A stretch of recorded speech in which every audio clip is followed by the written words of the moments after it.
Everyone. Welcome all of you to BSE 534, Legislation Aspects of Fire Safety Management. Tonight, we will have Lecture 5, which is on human behavior.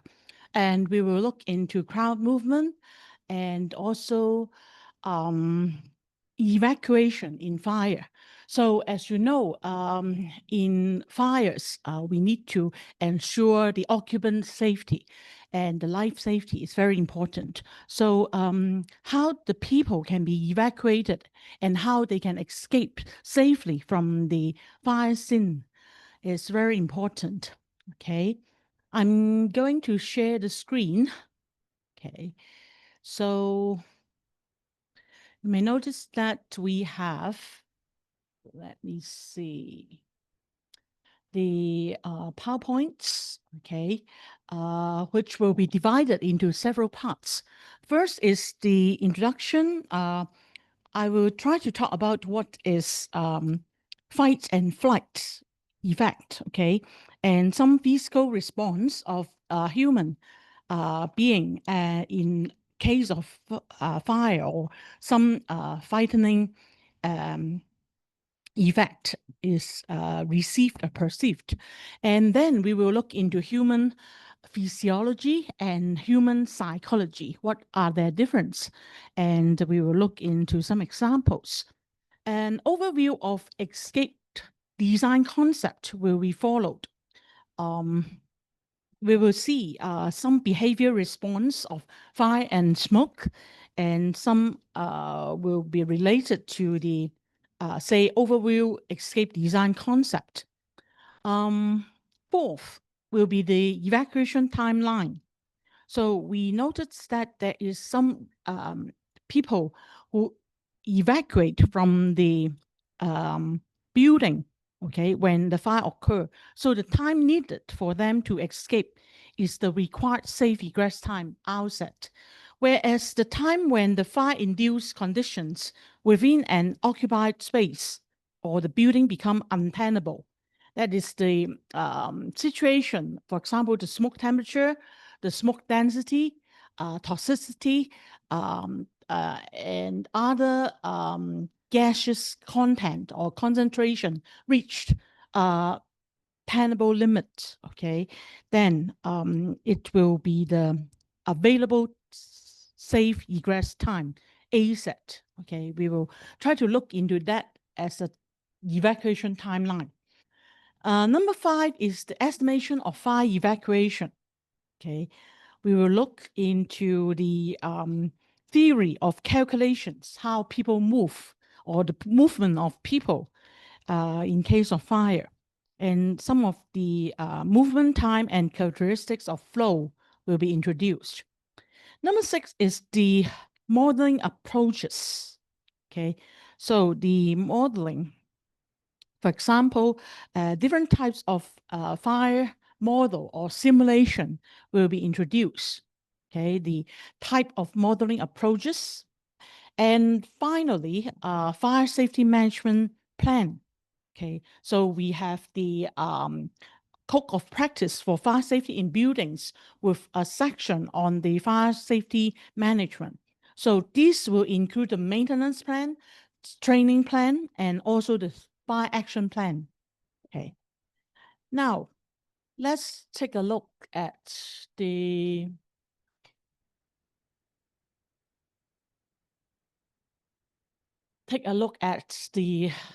introduction on fight and flight. Okay. Actually, we have the stages, okay, in response to some effect of a frightening effect. Okay, so what is fight or flight responses? Okay, so either fight is to hit somebody, or in response, flight is flew away, run away. Okay, so the fight and flight response is the body's response to danger. Okay, they will prepare you or either fighting or fleeing from the situation. Okay, so when you see some danger occur or dangerous situations, you may either fight it or run away, okay, or flee away. Now, it made sense during the evolutionary period when it develops that there were plenty of tigers, okay, woolly methrons, and other big scary animals or things to put the people in danger. Okay, so in those days, the danger normally take a different form. Many of the threats we perceive day to day and are social. Okay, we are afraid of what people will think and what they will say about us. Okay, we worry about love, money, and fame. Plenty of other things, of course. Okay, it is rare for us to actually need to fight or flight, okay, or flee away. Now, but our body still reacts in the same way. When we feel stressed about work or a relationship, the same physiological changes occur. So this infographic gives an overview of what happened in our body. Okay, maybe it will help us spot when stress is starting to kick in. So the fight or flight response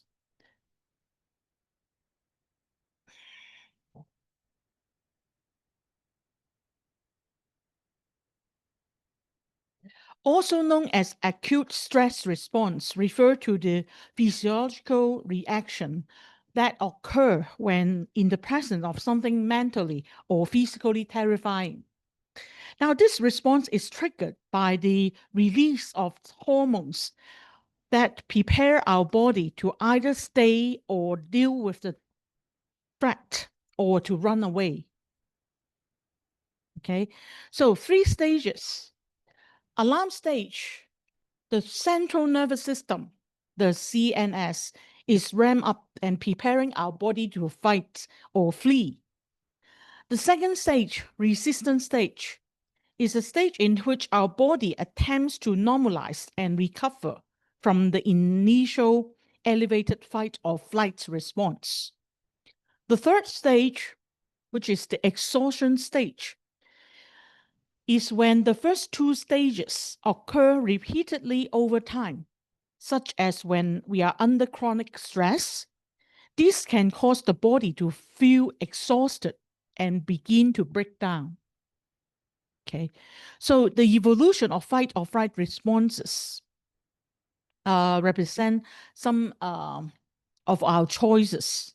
Okay, and we also notice that physical indication of flight or fright. Okay, this is to hit somebody. This is to run away.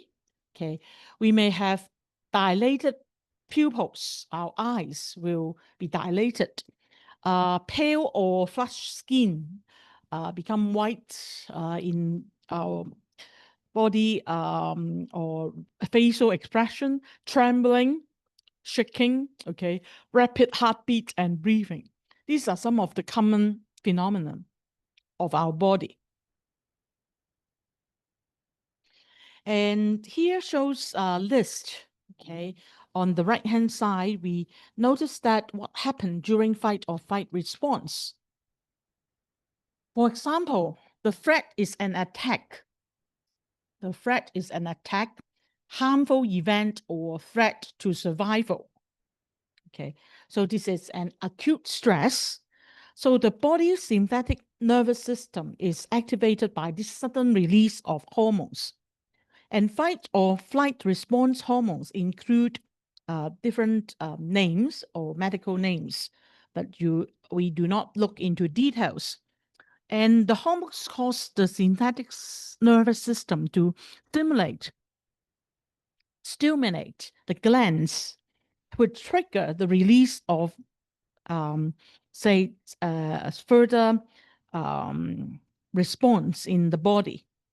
And the reaction results in increase in heart rate, okay, increase in heart rate, pump faster for the blood. The blood pressure will also increase. Breathing rate is also increased. Okay. We have bladder relaxation, tunnel vision, shaking, for example, the hands, dilated pupils, flushed face, dry mouth, slowed digestion, and also hearing loss. Okay. For some, for example, the dilated pupil. This one, in the times of danger, the body prepares itself to become more aware of its surrounding. So the dilation of pupil always allowed more light into the eyes, which result in better vision of our surrounding area. Okay. Pale or flushed face or skin get paling, P-A-L-E, pale.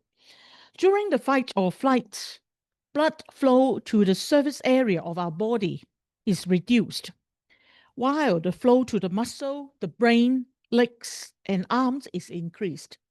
So paleness and alternating between a pale and flushed face as the blood rushes to the head and brain is common.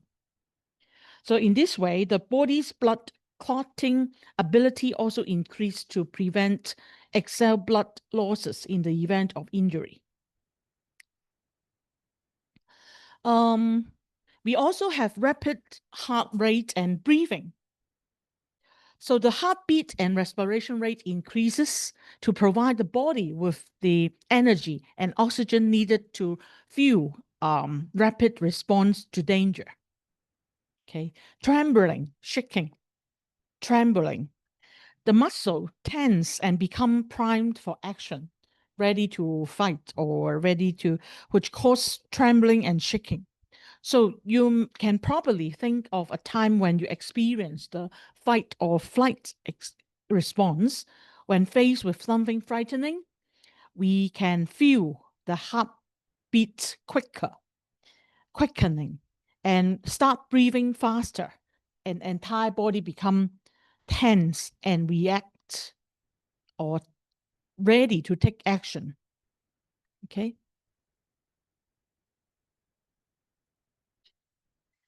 Now, further, we will look into human physiology and human psychology. So, human physiology is the scientific study of way in which the bodies and living things work. You can see from atoms, molecules, genes, okay, organelles, cells, tissues, organs, organ systems. Okay, so the physiology is the science of life. So it is the branch of biology that aims to understand the mechanism of living things, from the basic of cell function at the ionic and molecular level to the integrated behavior of the whole body and the influence of external environment. By the way, the human psychology and human physiology is one of the main aspects for the fire engineering in the Hong Kong Institute of Engineers. Okay, so there it mentioned that fire science, human psychology and physiology, active fire protection system analysis, passive system protection system analysis, law, regulations, and standards, and fire risk management are the 6 domains that need to be possessed by the fire engineer. So that is also why I emphasize more on the human physiology and human psychology here. Okay. Now, for the research in physiology, they help us to understand how the body works in health and also how it responds and adapts to the challenges of our daily life. It enables us to determine what goes wrong in disease, facilitating the development of new treatments and guidelines for maintaining human and animal health. Okay. And it also emphasized on integrating the molecules, cellular systems, and the whole body function. Okay. Which distinguish physiology from other life sciences. Okay, so it defines the branch of science dedicated to analyze and understand all the events, activities, and function of the human.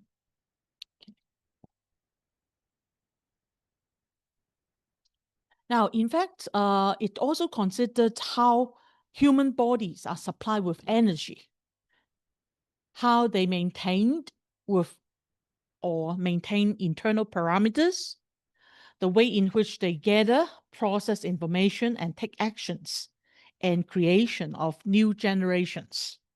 Okay, here is a video on the physiological changes the world. Okay, please wait for a moment.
It seems that the audio is not functioning.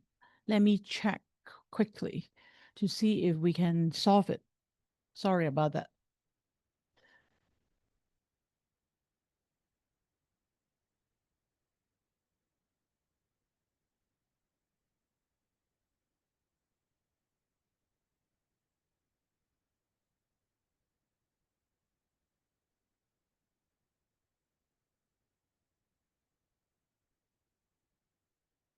In fact,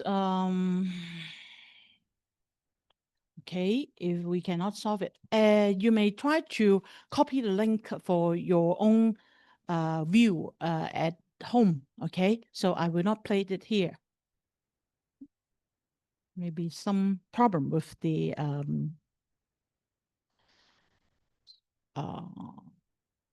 speaker, something else. Okay, now for the video on human body 101 by National Geographic, it further described how the body with different systems will function. Okay, this is another video. Okay, so I do not try to play it in here. Okay, so the physiology, it's as mentioned, is the science of life and how the human body are supplied with energy, how they maintain internal parameters, also the way in which they process. Okay, new generations will be described. So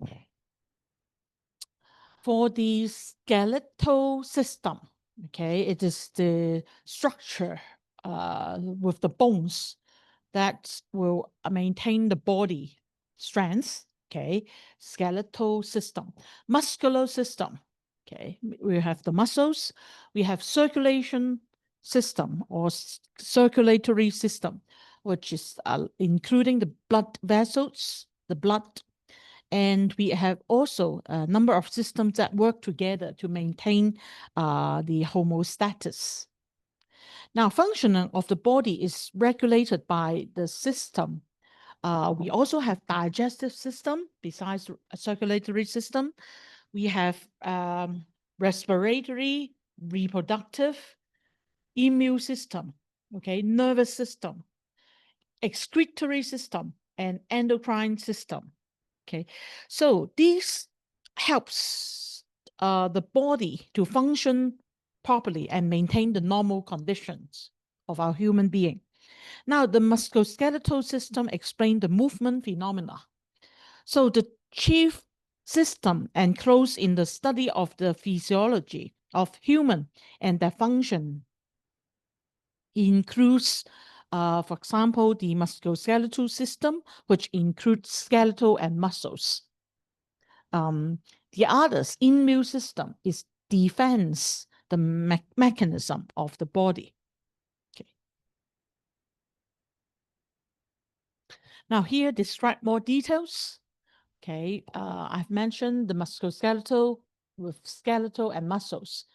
We have respiratory system, exchange of gases between the body and the environment, breathe in oxygen, breathe out carbon dioxide. Circulatory system, circulate of different elements. Nervous system, coordinate and control the activities of us. Immune system, defense mechanism of the body. How about human psychology? Okay, it's just the study, scientific study of the way the human mind works and how it influences behavior or influence particular person's character on their behavior. So psychology can be fun and fascinating, but it can also be a little bit daunting if you have no background in the subject.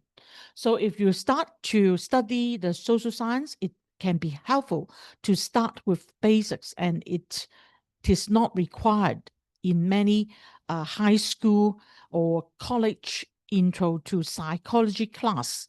Might be first experience learning about psychology. Okay. And it can be the science of the mind. It can be most complex machine on earth, our brain, okay? The source of all the thoughts and behavior, okay? Branches of psychology is the science of our mind, okay, as I've mentioned. Now, the human behavior is raw data of psychology. So we may notice that we may not observe the mind directly or cannot be visualized, or everything we do, we think, we feel, or we speak or talk or say is determined by function of our mind. So psychologists take human behavior as raw data for testing the theory about how the mind works. Now, there is a psychologist in German, okay, opened the first experimental psychological lab in 1879. Okay, we have learned numerous about relationship between our brain, our mind, and what we do, our behavior.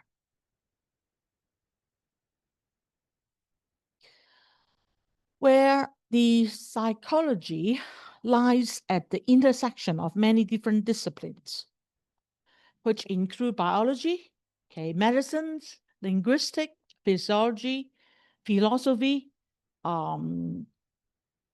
anthropology, sociology, and artificial intelligence.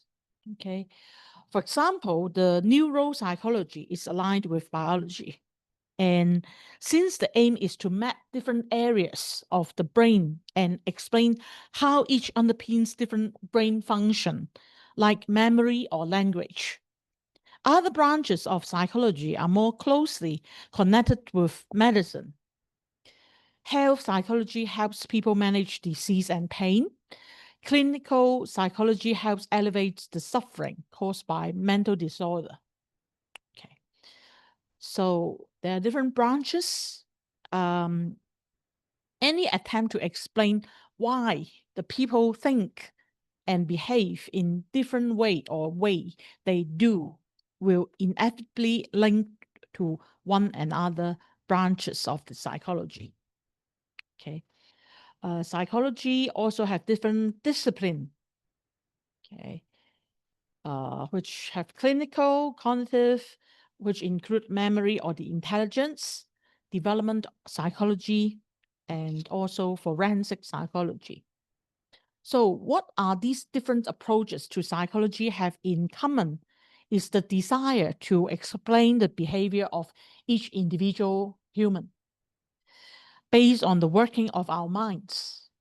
So in every area, the psychologists apply scientific methodology and they try to formulate theories, test hypotheses through observations and experiment, and also analyze the findings with statistical techniques which help them identify important findings. Okay, left brain and right brain. Okay, what are some of the key functions of left and right brains? So in language processing, it is usually the left brain that properly orders work during speech, while in visual perception, it registers the location of object in space relative to other objects. Okay, so it is the left brain which have the language process, the left brain language. Logic, sequencing, linear thinking, mathematics, facts, and thinking in words. Okay. How about right brain? The right one, right-hand side. Okay. Like the left brain support language, including in processing the correct meaning of a set of words with more than one possible implication. And in visual perception, it processes the distance between the objects. Okay. We have imagination, holistic thinking, intuition, arts, rhythm, nonverbal cues, feeling, visualization, and daydreaming. So when you look at the diagram, you will see that it's more not so artistic as the right brain, okay, what left brain has been designed. And we also have the brain divided into two halves, okay, which is responsible for different function, but the brain actually works as a whole, okay. So the two sides look very much alike, except they are different in how they process the information, okay. There is a myth that suggests some people are left-brained while others are right-brained, and myths assume that the people's motor and cognitive and behavioral function stem from the side of the brain that is most dominant. And it is estimated that about 68% of trusted source of the general population in United States supports, neural myths, including this one. But despite their contrasting style, the two halves of the brain are connected by brain fibers that work together. Okay. So this is considered to be the central nervous system, which responds, okay, when some sensory input into the brain. Okay. And you will notice that sensory receptor, eyes, for example, we see something, add sensory input and integrate in the brain and spinal cord to act of the people with motor output, which have the effector in the leg, okay, to run. Okay, so it is the transfer of sensory receptor or sensory input from the receptor through the integration of the brain and the spinal cord. The spinal cord is here and have the motor output at the effector. Okay. And we try to notice that the peripheral nervous system, the PNS, will also be involved. CNS is the brain, spinal cord. Peripheral nervous system is related to the sensory input and also the motor output. Even our ears will also be a kind of sensory receptor. Okay, when we heard somebody yell for help, or somebody said, oh, there's a fire, so we try to respond.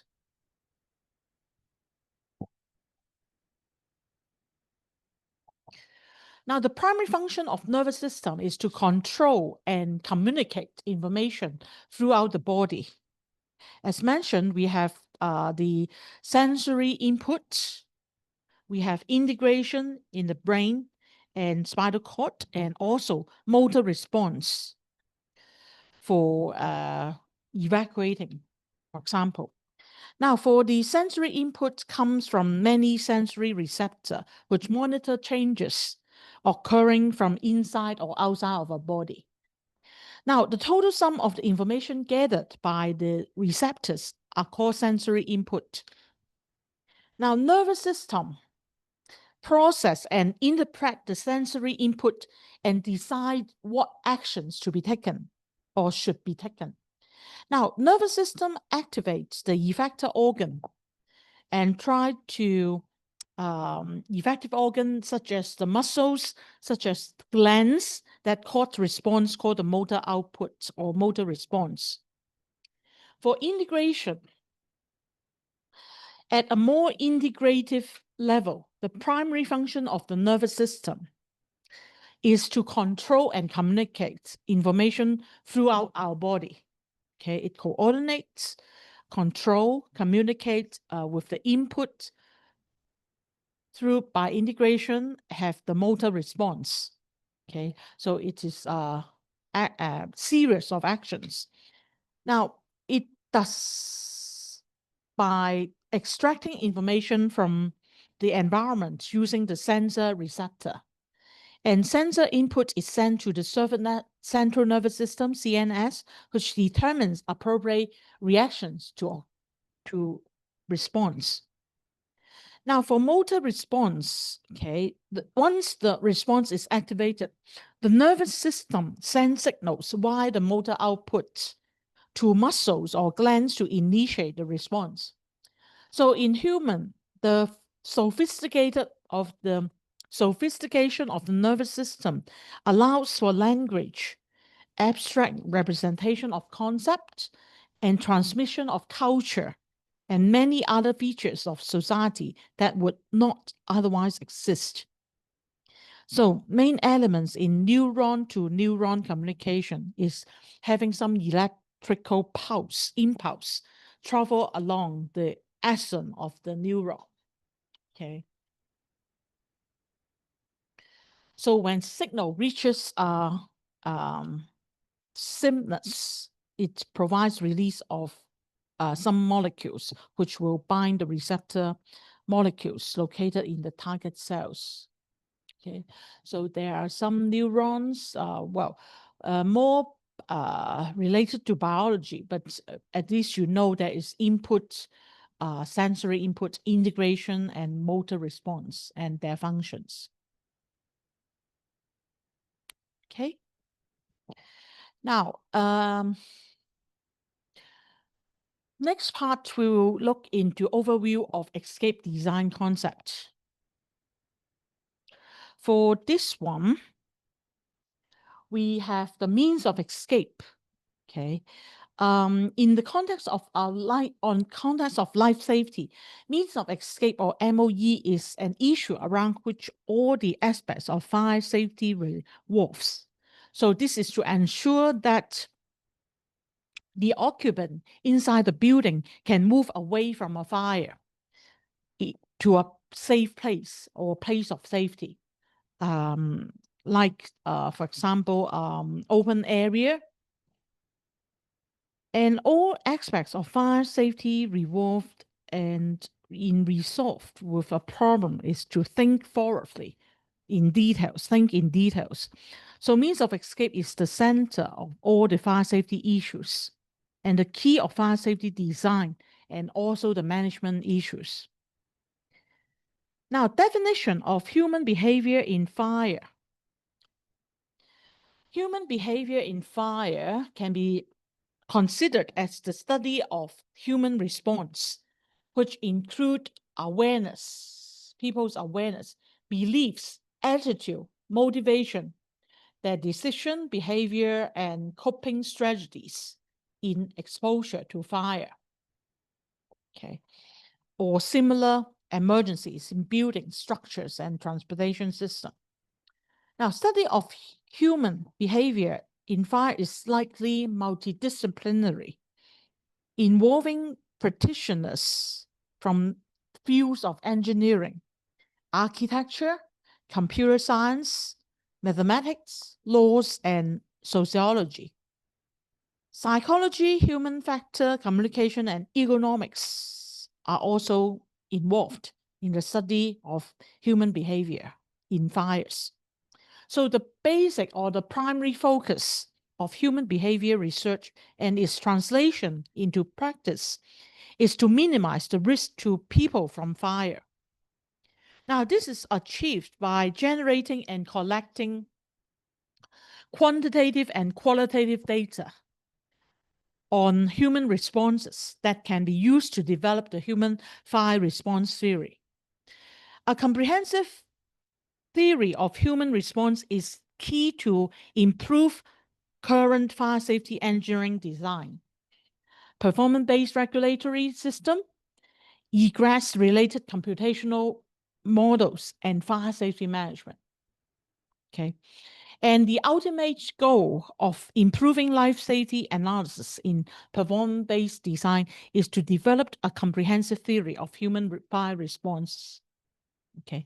If we do not know how people respond, it is difficult to simulate, okay, have a model to simulate the reaction of the occupants. Okay. And for the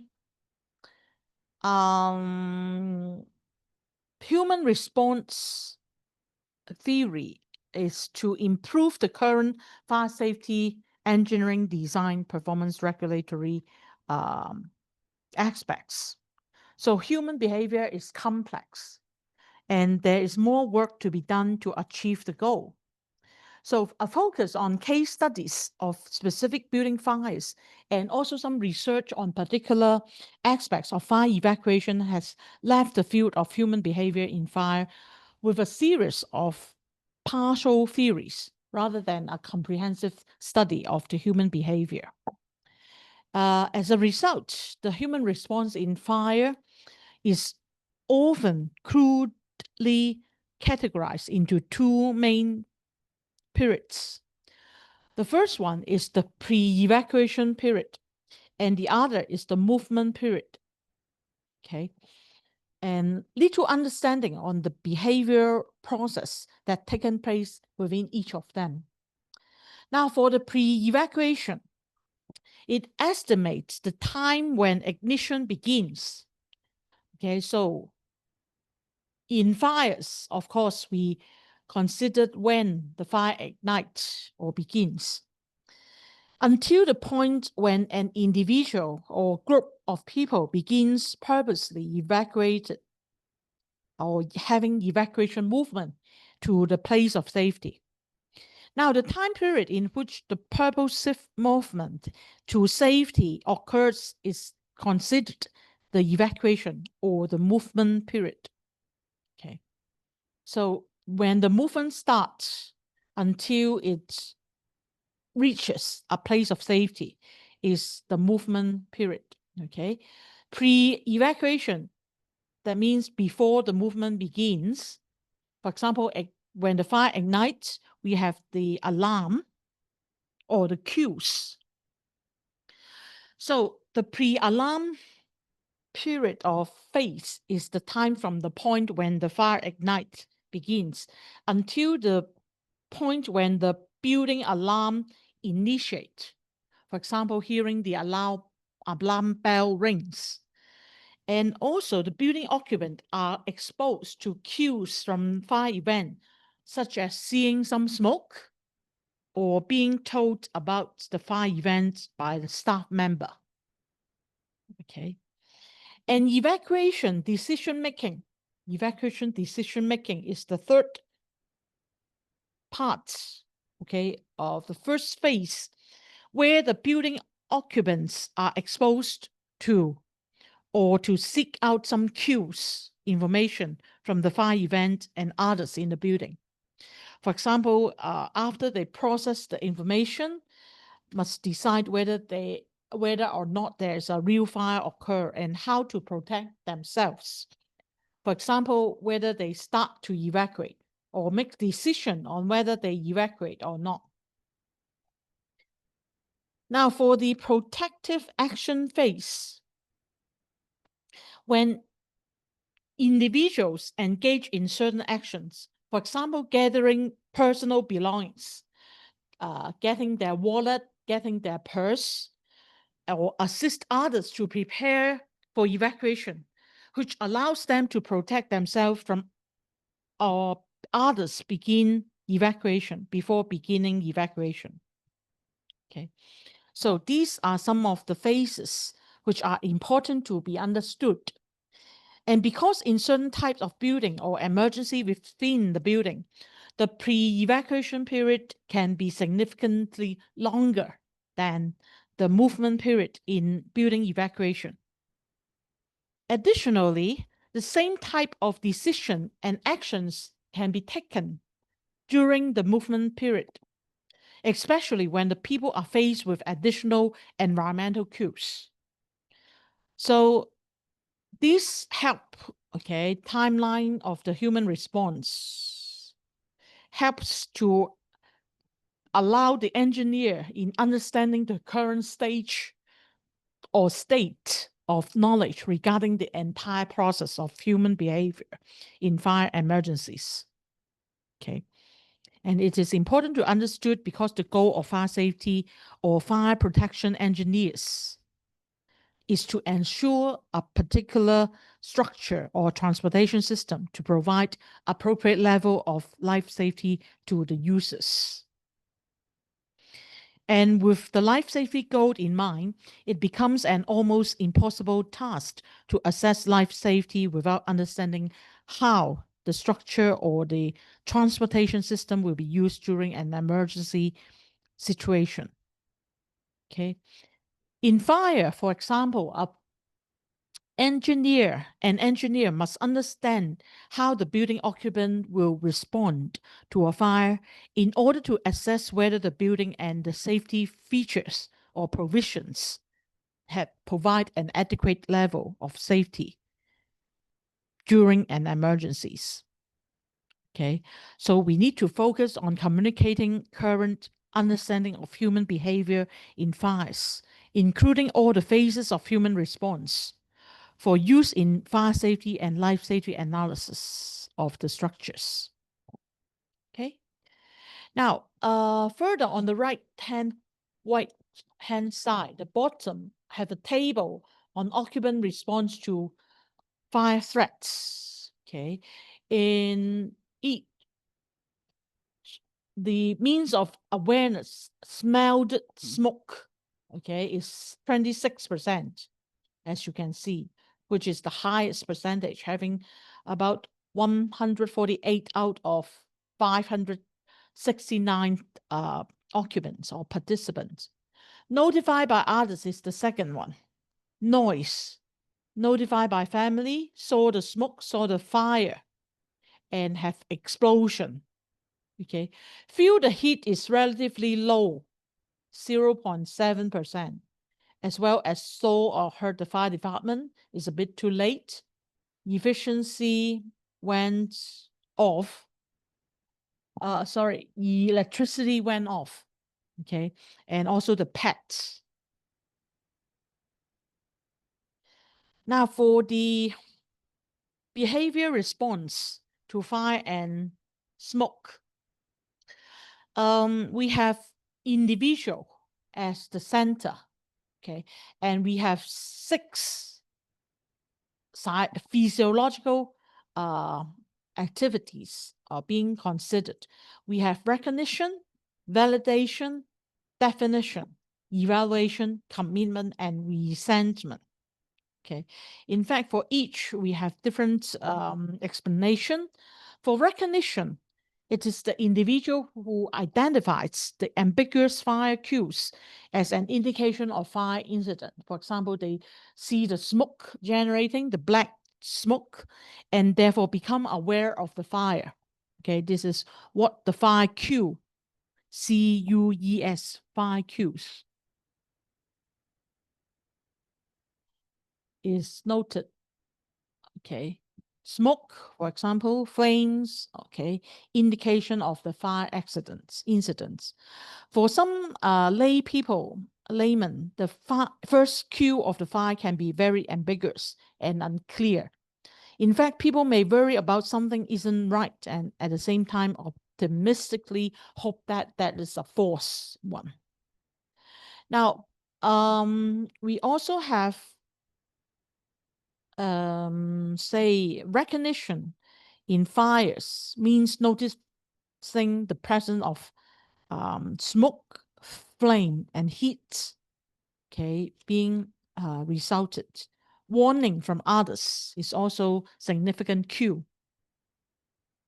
Validation. Validation is considered as the individual attempts to validate the initial perception of the fire cues, primarily by seeking verbal reassurance of minor and insignificant characteristic of the fire incident.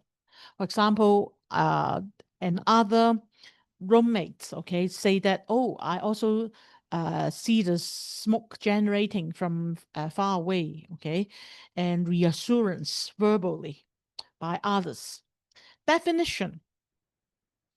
Definition is referred to the individual who attempts to relate the information concerning the fire to the perceived and contextual variables, including qualitative nature of the fire, okay, that relate to their location, their magnitude, how big is the fire, or deprivation implied by the fire, and also the time context and sequence of the implied deprivation. Okay. In fact, you may also have some description further. Okay.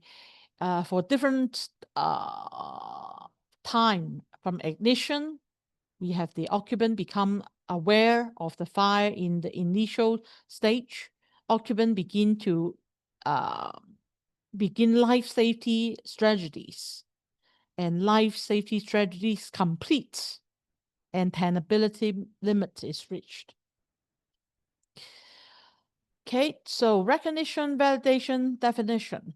We have evaluation, commitment, and reassessment.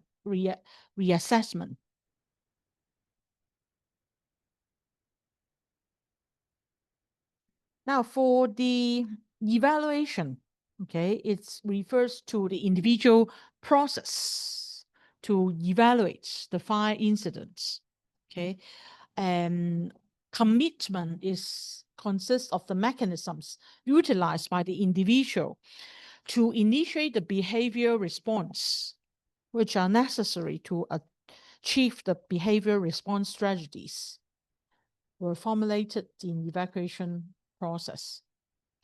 Reassessment, behavioral strategy being reassessed after the failure of previous attempts. Okay, so more intense psychological energy is allocated to the behavior response. Okay.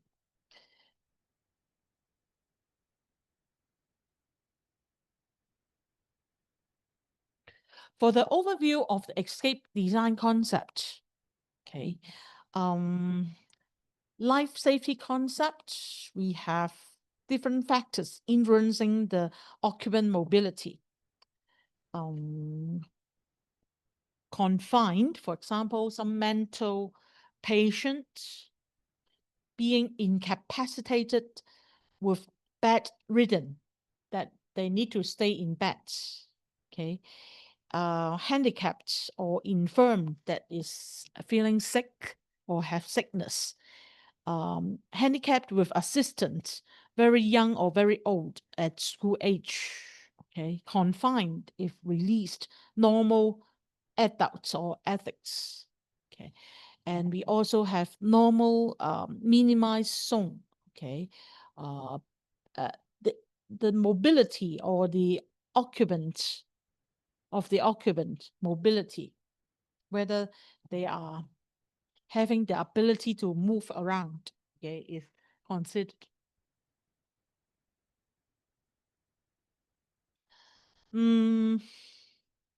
For the minimum disruption zone, it is the safe area. Minimum disruption zone is the safe area. Must be occupants having the normal location being located. Refuge zone is moving to safe area in the building, for example, refuge floor or refuge area. Okay. Slow escape zone. Leave the building slowly from nearby refuge area. Escape zone, where the people leave the building. Okay. We may have slow escape. High-rise building needs more minimal disruption zone and refuge zone for less mobility occupants. Now for building design concepts, okay, the building with complicated exit routes, for example, underground station, have to be paid attention to. Exit blocked by smoke, okay, for example, egress blocked by smoke, okay, if kitchen door is open, smoke block the entrance door. Or we may have alternative evacuation routes to avoid that end situation, that only one evacuation route is allowed. The people get in wrong directions need to turn back. Okay. Exit discharge open to outdoor and public use, which is the ultimate place of safety, or egress route of the occupant, ultimate place of safety. For example, the open area, open area for the people to stay there, and having the assembly roll call for checking the number of occupants is coming out already. Now for the overview of escape design concept, also have the people's concept with travel, horizontal travel or vertical travel. Okay. For horizontal travel, 4 feet per second. FPS is feet per second, which is around 1.2 meter per second. Okay. Crowded or jammed at the exit. Crowded situation, more people queuing up, 2.5 feet per second is 0.7 meter per second around. Okay.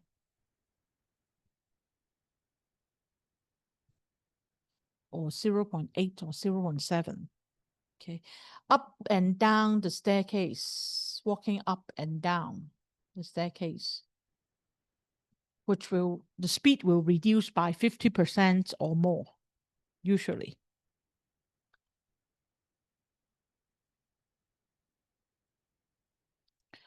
Now for the overview of the design concept, the escape design concept with consideration for evacuation safety. Now the direction of travel, okay, which includes travel away from the fire origin and smoke, and travel to protected lobby, protected corridor, exit or entrance of the exit stairs or refuge area. Make every effort to travel down to the ground level or street level or open space. That is the place of ultimate safety. Okay. Of course, depends on whether it is underground or above ground. Okay. For above ground, of course, they will evacuate to the ground level downwards if it is ground floor. If it is below ground, okay, basement, we need to evacuate upwards. Okay. But remember, we do not have the two stairs to be connected. Okay, they are separate stairs for upper levels to downwards to ground floor, basement level upwards to ground floor. Okay, the direction of travel may be different. But of course, they are travel away from the smoke. The evacuation path, okay, from the room to corridor, corridor to stairs, stairs to ground. Okay, even in our lecture theater, I think I've used this as an example before. Room or the lecture theater to the corridor, FJ core corridor, and stairs in either F core or J core, and then down to podium level, or even lower to ground level. Okay. Effect of fire. Okay, how large or how big is fire? The flame spread, the fire spread. Effect of smoke. Fire room or to other areas outside the fire room within the building through the door, vertical shaft, and stairs. Maybe some vertical chute or, for example, lift shaft. Okay, vertical shaft, or even some of the service ductwork, which is vertical, which may help the smoke spread easily upwards. Remember, the galley building fire also have the ignition of the rubbish at the lift shaft at the bottom level, which have the serious smoke shoot up, have the chimney effect, shoot up to the 13th floor and spread across. Okay, occupant movement process in fire.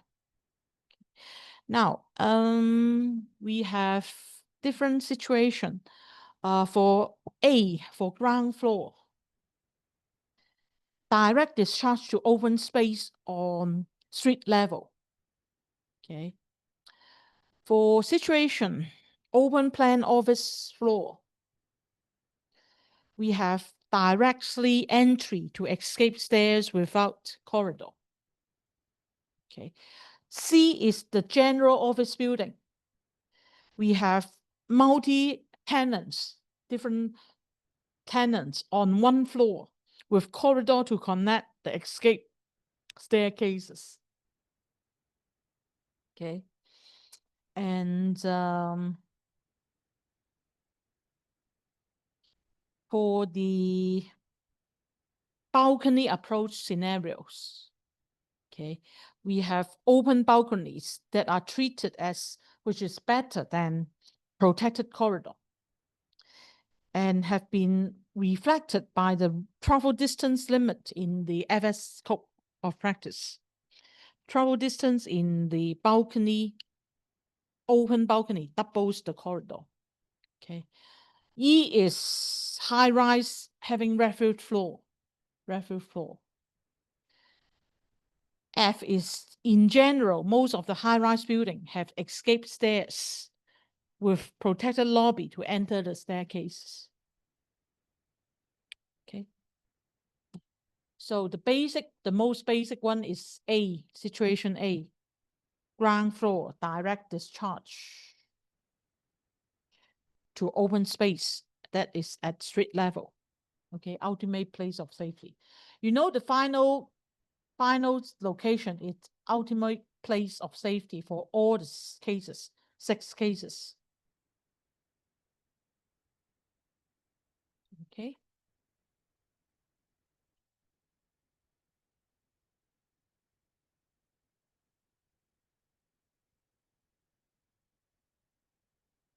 Now, for overview of escape design concept with example of open balcony and stairs. You may notice that in Hong Kong, many public houses or public house estates are balcony approach with open stairs. And many issues not comply the codes, but they are safe duplex apartment. Okay, so here is the side view of the corridor, side view of balcony. Okay, this is the dwellings with some corridors, balcony approach. Okay, the movements in or the evacuation routes in different scenarios. Some case with dead end situation. If we have the fire occur, passage is not possible here because there's no exit route. Okay, we just have obstruction by the smoke, and we need to guide the occupants to escape from another stairs. Okay, the floor which is on fire. And we have dead end situation, dead end corridor. One staircase is blocked by smoke. We need to have another one. For example, we have ST1, staircase 1, ST2, staircase 2. Okay. For the floor directly above the evacuation, the fire floor. Okay, we also have obstructed by smoke because the smoke will spread upwards. Okay, this is not allowed. So again, staircase 2 will be used as the evacuation route. So if fire happened, part of the open corridor is blocked. Only part of it is blocked. For example, this part. Okay, so these occupants can evacuate from staircase 1. These can be evacuated from staircase 2. Okay, which is the the floor on fire, sorry, floor on fire. The floor directly above it, okay, we have both evacuation available.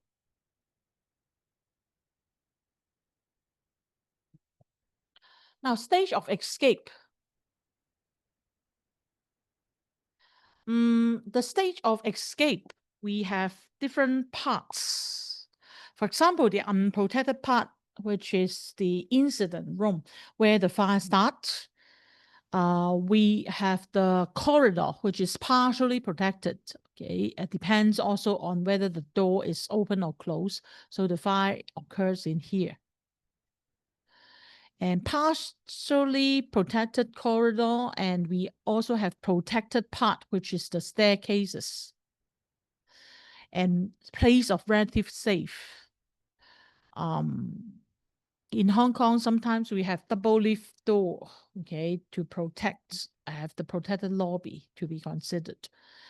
Final exit or place of ultimate safety, such as the ground floor, ground level, open to sky, okay, so that the smoke will not be trapped. Okay, so you should understand an open flame or open fire as compared with a compartment fire. They are different. All the above can be defined on a case-by-case study through performance-based design. Okay, and in many cases, semi-open space as a temporary place of safety is considered. Now, for the occupant movement process in fire for phase evacuation. Phase evacuation in a sense that it is divided into different sections. Critical floor to evacuate. First, okay, the first is the critical floor. Floor of fire origin and immediate above the floor. Okay, if the fire happens, for example, on the 7th floor, those on 7th floor and the 8th floor have to be evacuated first. Okay, immediate floor below the fire origin and the 2nd floor above the fire origin. Okay, 7th floor, 8th floor have been evacuated, and then the 9th floor and the 6th floor will be evacuated. Okay, this Okay. The floor of the section between the two refuge floor. Okay, so this you will be evacuated. Public address system to initiate evacuation. So we have the public address system, the PA system, which announce some instructions or have the alarm bell, etc., to notify the occupant to evacuate, which starts the evacuation. Management control with fire marshals. So fire marshals or fire safety manager may check each floor to ensure there's no people trapped there, okay, in a safe conditions, safe environment. Okay, the next part is evacuation timeline. Noted the time 7:47. Okay, I think we will have a break first before we continue. Do you have any question on the first three sections about the fight and flight, about human psychology and physiology, and overview of the escape design concept?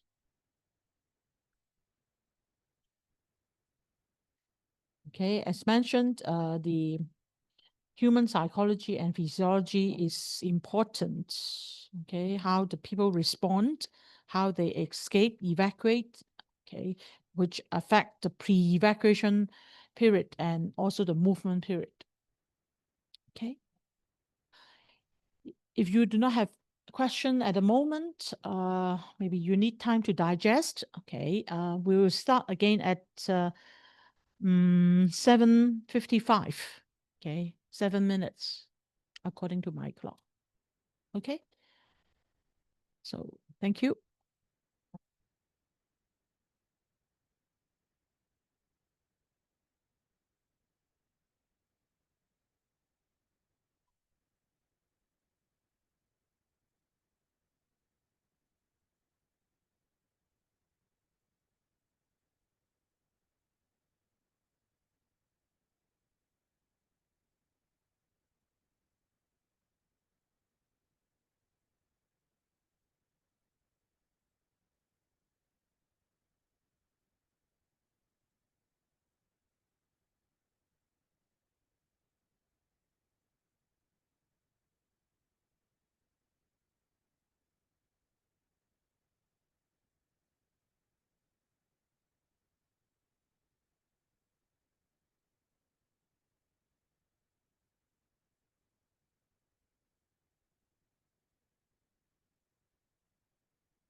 Now, let's look at slide 33, evacuation timeline.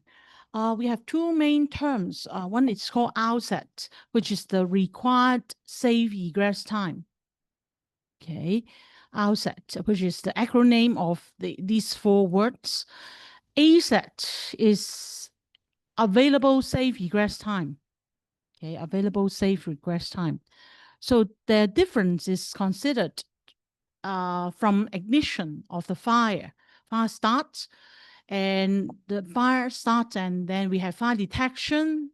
We sound the alarm, and then we have pre-evacuation, as we explained before. The people move. They may try to seek for advice from others whether it is a real fire that they need evacuation.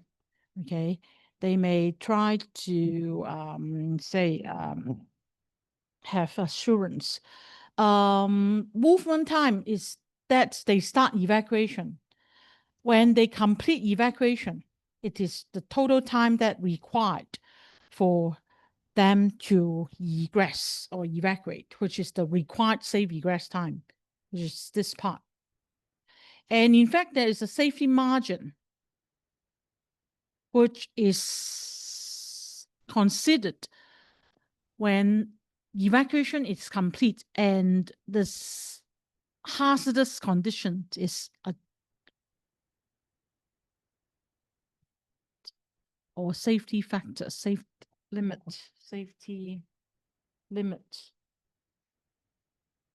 Let me see. Or safety margin. Better call it safety margin. Sorry.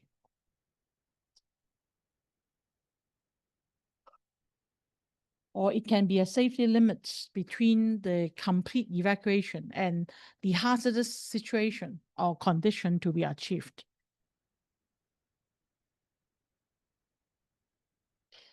So what is required safe egress time to be further described? It is considered as the time required or needed for the occupant to escape from the building when fire occur. Okay, so in the timeline, you can see from the ignition to the complete evacuation, okay, which is the outset. ASET is the time when fire-induced conditions within occupied area or building become untenable, that is not suitable for the occupant to stay there anymore. So available safe egress time should be greater than required safe egress time. Okay. So the performance-based life safety design depends on a comparison between the required safe egress time and the available safe egress time. Okay. So the time to loss of tenability is the available safe egress time.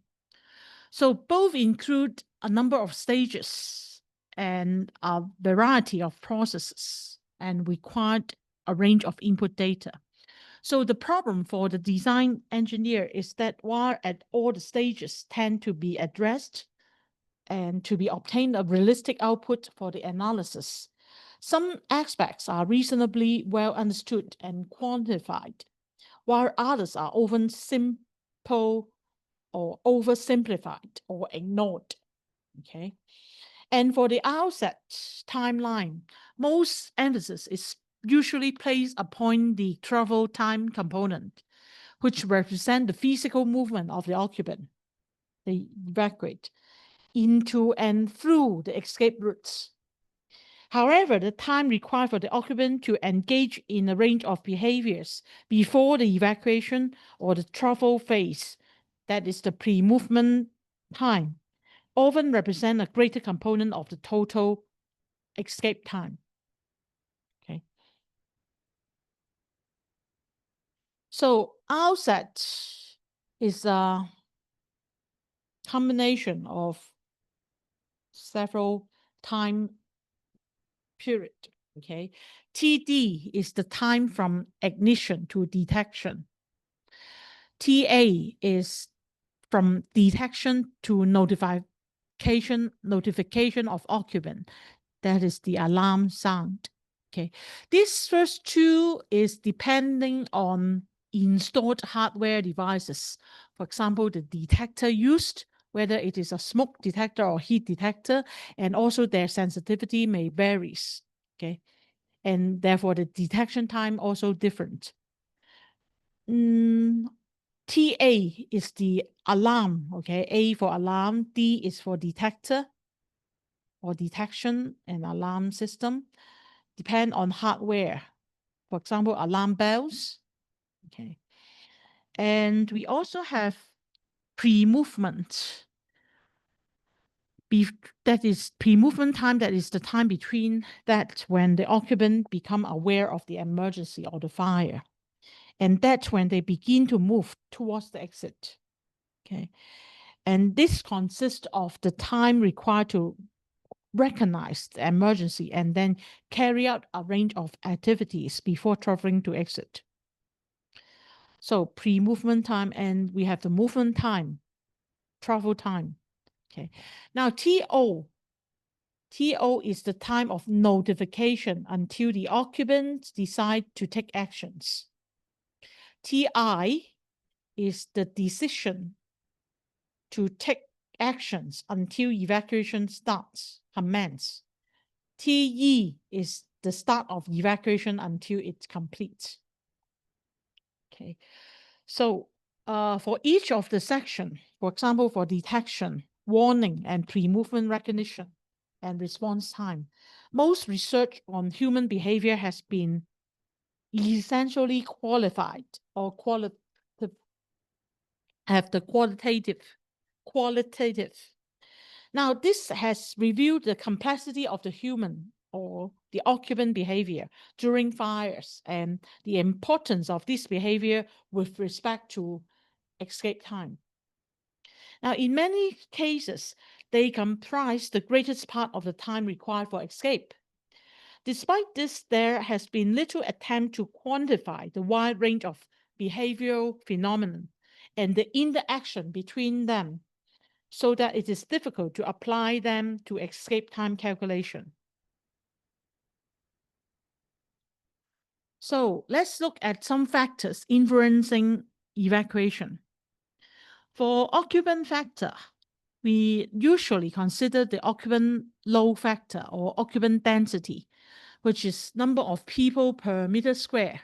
So in 1 meter square, for example, how many people are present or can be present in a certain occupancy or usage of building, or people per meter square. One occupant, how many meters square it occupy, he or she occupies.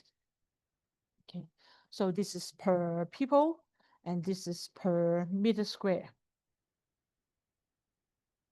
Okay, for office, we may have 9 meters square per person. Okay, the usage may affect the occupant density or occupant factor. Office, shops, okay, or even in museum or Coliseum, Hong Kong Stadium may have different. Sometimes the occupant factor or the floor usage for this lecture theater is having the number of seats available. For example, there are 100 seats available here, so the occupant load may be 100 plus 1, which is the lecturer. Okay, now the number of exits, also the width of the exit, separation between the exit, their staircase separation, width of exit or width of staircase may be affected by the number of occupants, which in turn affect the evacuation. Travel distance and dead-end situation. Okay, we have mentioned dead-end situation should be avoided. Okay, otherwise, the people, if the exit is being blocked, they have no way to escape. Staircase holding capacity, which is the discharge value. Okay, we also need to know about this. Remember, we have the sprinkler building and non-sprinkler building have different capacity. Okay, here shows non-sprinkler building on the left, sprinkler protected building on the right. Okay. So the discharge value are different. Now for a building, say ICC Tower, 118 floors, with 5 times 1.5 meter staircase, discharge capacity is 5,800 to 6,500 people. Okay, so the discharge capacity at each staircase is this range. 108 times 45 plus 945, okay, is 5,805. Okay, 108 is the discharge capacity, and we have 108 times 51 plus 1059, okay, is 66,567. Okay. So actually there are only 108 story. And 5 staircase with total discharge about 30,000 people.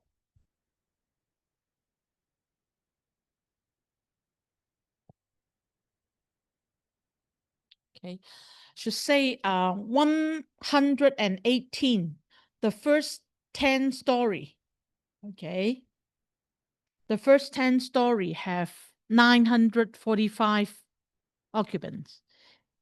If the stairwell is within 1,500 mm.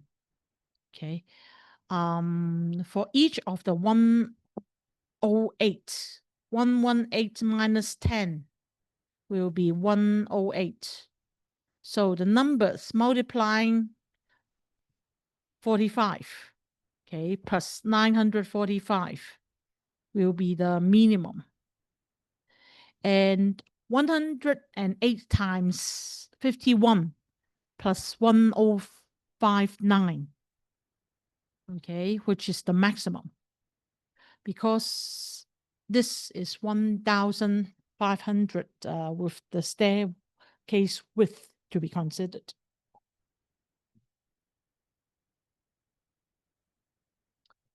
Okay, occupant capacity. The occupant capacity per floor is considered with the prescriptive design approach.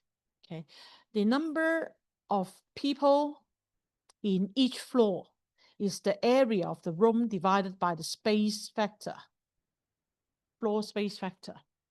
Okay, for example, the floor space factor is the occupancy factor, usable area in meters square per person, or otherwise specified.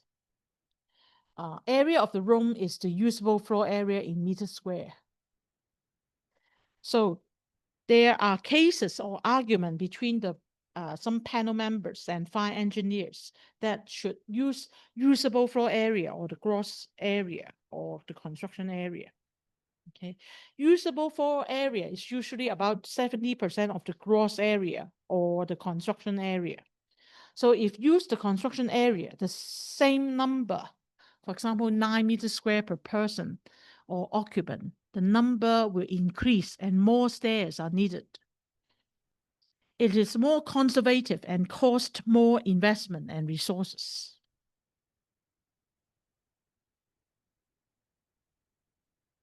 Okay, so we considered usable area, floor area in meters square per person, as in the FS code, table B1. Okay. Usually we have office, as I repeated, 9 meters square per person. We may have dormitory, 3 meters square per person, guest house, boarding houses, hotels is number of bed space, about the number of bed space available. Now, factors affecting evacuation in considering the exit width. Okay, also prescriptive design approach. For the exit width, it's usually based on the occupant capacity. Okay, for example, we have 5 mm of clear exit width for each person, as in a document in United Kingdom. 5 mm or 8 mm for non-sprinklered building of clear exit width for each person, according to the National Fire Protection Association Life Safety Code, that is 101, NFPA 101 in the United States. And also in Hong Kong, Fire Safety Code of Practice, it is conservative. Okay. Now an example, if we have 2,100 minus 300 times 2. Okay. The table is from the MOE code. And we have 300 mm, which is 150 times 2 is the boundary layer of each stairs. The requirements are conservative. Okay. And we have 10 mm per person. Okay, 10 mm per person, which we have the occupancy according to different tables. One table is for normal situation, one is for basement, and the others can be mentioned. Okay, for 150 person, we have 2.1 meter, 2 stairs, okay, and 10 mm per person. So it is about 2,100 expressed in millimeter. Okay. We assumed the boundary layer for each stairs is which the boundary layer is 150 times 2 is 300. We have 2 cases, so we further multiply by 2.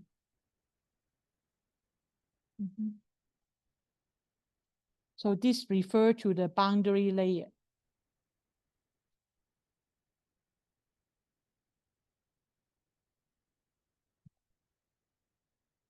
For each staircase, each stair.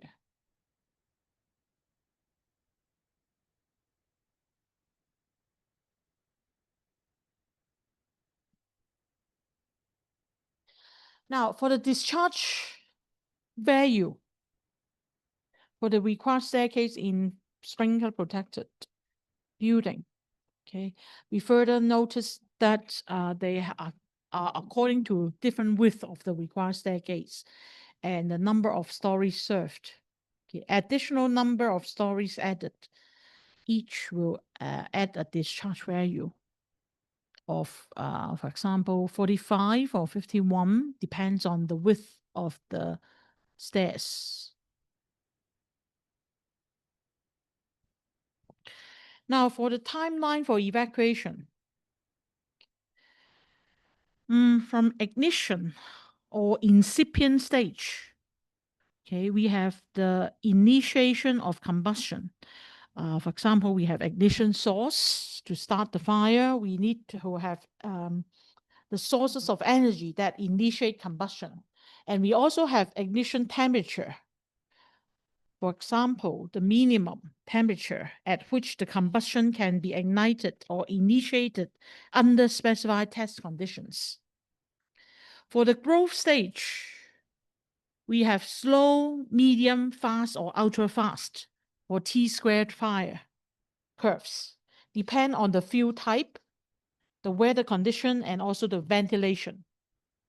So if sprinkler system is activated, fire should be controlled at the growth stage. Okay. Somewhere here, for example, the sprinkler activated, it may die down. It may drop. Okay. For example, sprinkler.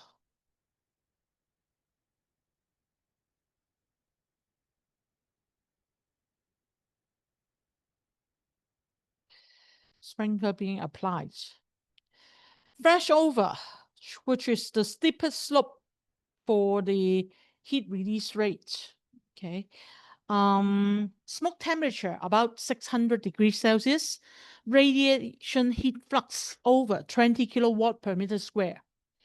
And flashover means that all materials involved in the fire and contribute heat. Okay. That all the combustible in the compartment ignites at the same time and release all the energy. Now, fully developed fire. Okay. Fully developed fire is happened, or we call it post flashover fire. By the way, for flashover, we may have the backdraft explosion or the sprinkler system being failed. We have flashover occur.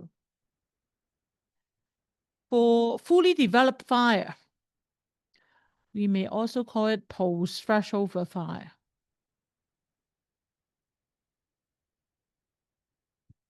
Okay, normally it's ventilation controlled fire. So the fire space has enough combustible to sustain the fire, and openings such as window or doors are fixed and can provide stable air supply. Now, the heat release rate of the post-flashover fire may remain constant. That means horizontal, the rate does not increase or decrease, and until the fuel exhausted, and that means all the combustible are burned out, and then it has a decay stage. Okay. So incipient stage can last for a few milliseconds with respect to the time, or to days, depending on the initial field involved and ambient conditions, etc. Ignition on source. And in most cases, the incipient phase is ignored and the growth stage is started from time zero. So you can see the time zero may be somewhere here also. Okay. Now for the time domain, the growth stage is considered to begin when radiation feedback from the flame governs the mass loss rate. For example, we assume that the fire compartment is vented, have ventilation. The burning rate is primarily influenced by the fuel property and the orientation. Okay, how much fuel are there and what is the fuel? Is it horizontal placed or is it vertical? Vertical may help the flame spread quicker. Okay. And during the growth stage, the fire spread across the fuel surface, increasing the burning area, and corresponding heat release rate will also increase.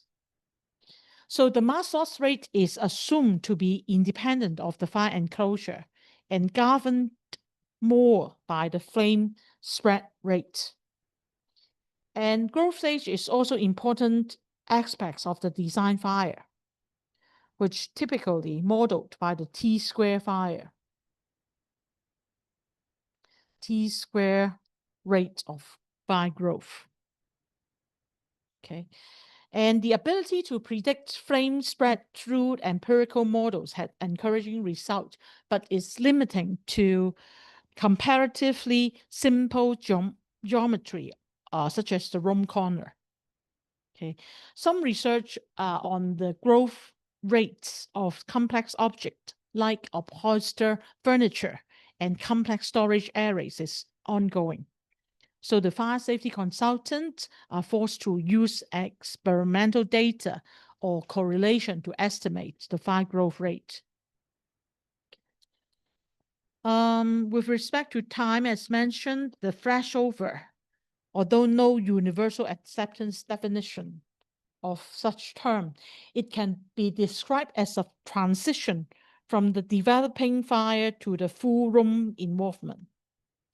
So this transition typically occurred when within a short duration, over a very short time span, measured in seconds. So the increase in radiation from the upper layer not only ignites all the combustible in the room, but also enhance the mass loss rate of all the burning objects. Okay. Besides having the gas temperature near ceiling being 600 degrees Celsius and the radiant heat flux of 20,000 watt per meter square at floor level, they have the flame emerging from the enclosure opening. So if you have the window, you can see flame is emerge from the window, okay? Okay, this is the compartment. Okay, we have the window. So flame emerge. Now, these definitions are practical criteria for physical observation only. From a modeling point of view, the flashover is modeled as a linear transition from a growing fire to a fully developed fire over a very short period of time. Okay. Now, post-flashover or fully developed fire or fully developed stage or phases of fire, all the combustible objects are burning, including the floor if combustible. So the mass loss rate is controlled either by the fuel surface area or available air supply. And in most cases, the fire is controlled by available oxygen, which is ventilation control. Okay. Now, decay phase, once the fire has consumed most of the available fuel, the heat release rate will diminish. Okay, with respect to the timeline for evacuation, okay, detection, alarm occur at the early stage of fire. That is the incipient or the growth stage of fire, as you can see here. Okay. Now, evacuation from room of fire origin has the early stage as well. Okay. The A set is found by modeling. R set is found by evacuation model. Okay. Now, incipient phase of the fire can last a few milliseconds to hours, depending on the initial fuel involved, ambient conditions, ignite on source, etc. And as mentioned, we noticed that the time for detection should be short in order to notify the occupant in a timely manner. Okay. Now for the recognition and response, they are the pre-movement time. Okay. And they are affected by human factors. Human factors. When the evacuation starts, okay, the people flow mode will be considered in travel. Okay. So the total from T0 to this evacuation complete is the outset. TESC, T escape. Where we have the safety margin, as I mentioned, or margin of safety, this section, we have the total time is the available safe egress time. Okay, similar equation we have earlier. We have detection time using fire model. T detect, DET, TA, T alarm, or Q, that is smoke and fire. or warning by others. Perception, interpretation, response time depends on the occupant and statistics. Travel time, movement time by hydraulic model, okay, which is the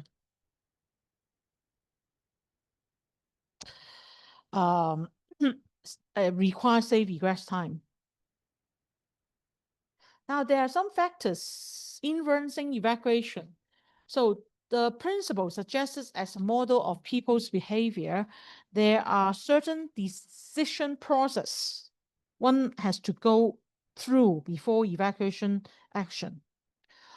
Say the first one is the process of social inhibition, diffusion of responsibility, and mimicking appears to be primary responsible.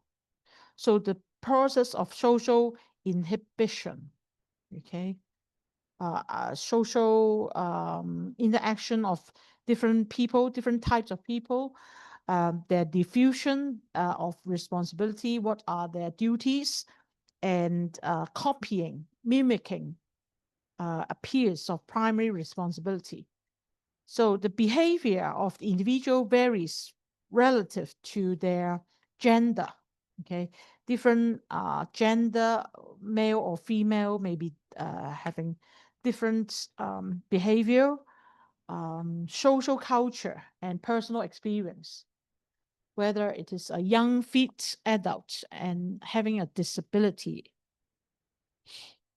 Much of the movement in early stage of fire is characterized by activities, for example, investigation, rather than escape.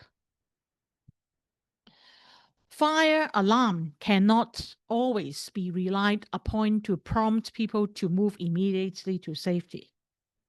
Okay.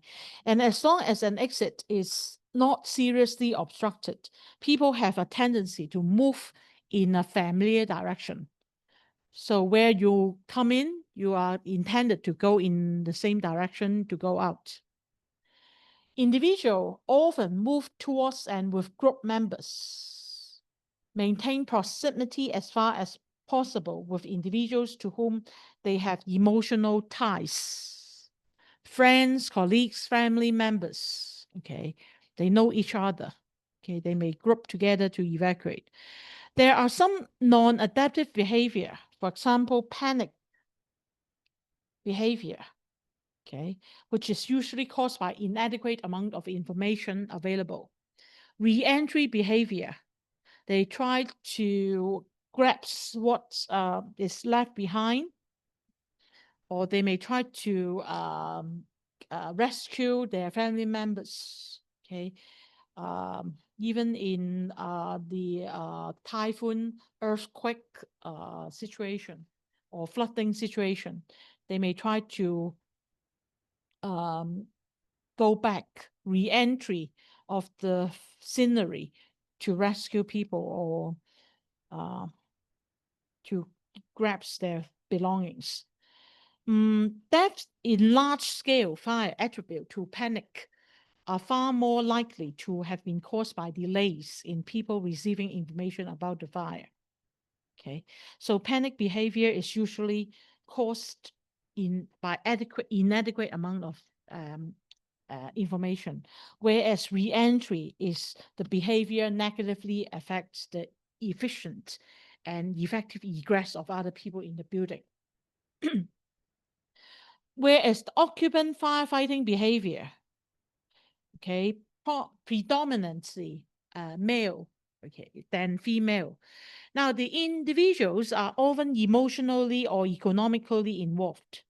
Okay, for example, they want to save their assets, save valuable things.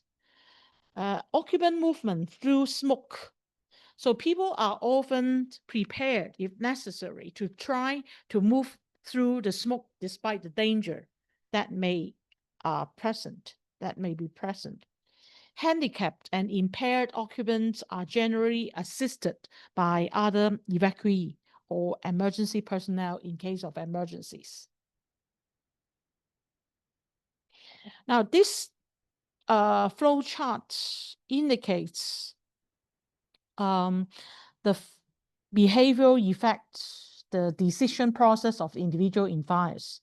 So individuals often seek information to clarify the ambiguity inherent in fire situation.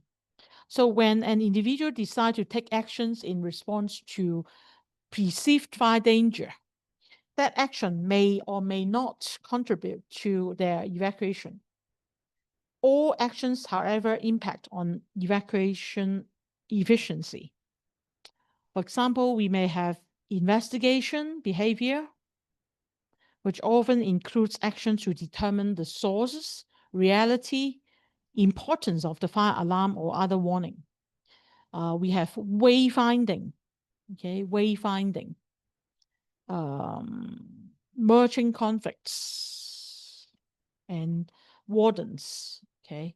So self-regulation also in high density situation, the individuals often withhold themselves from the evacuation procedures until the crowd lessens, and the self-induced delay have a significant effect on the overall evacuation efficiency. Other potential activities, for example, stopping the machinery or production process, or securing money and other risk, okay.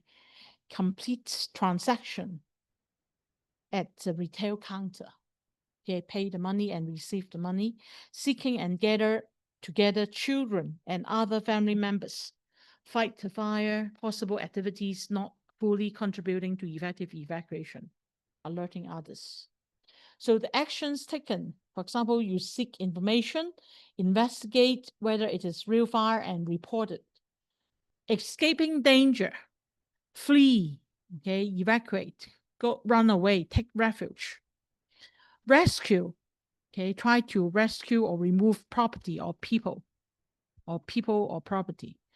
Controlling threats, try to confine the fire by closing the door, attack the fire using portable extinguisher or hose reels, call for help, okay. Other action, preparation for action mentally and physically, and pursue others to other goals. Now, theory of calculation, we have pre-movement times, and we have the modeling input.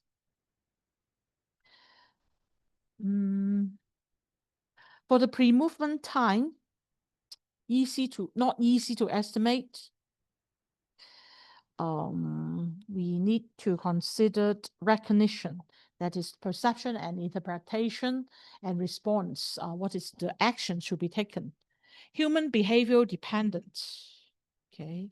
Pre-movement response time also consists of a period that after the occupant recognize the alarm or the fire cues and begin to respond to them, but before they begin to evacuate.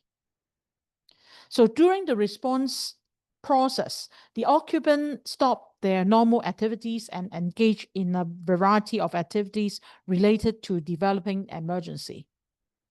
Okay, so the modeling inputs depends on the building characteristics and also that of the occupants. Okay, well, what type of buildings is it? Is it a super tall building? Is it underground? Okay, is it super tall? Is it underground?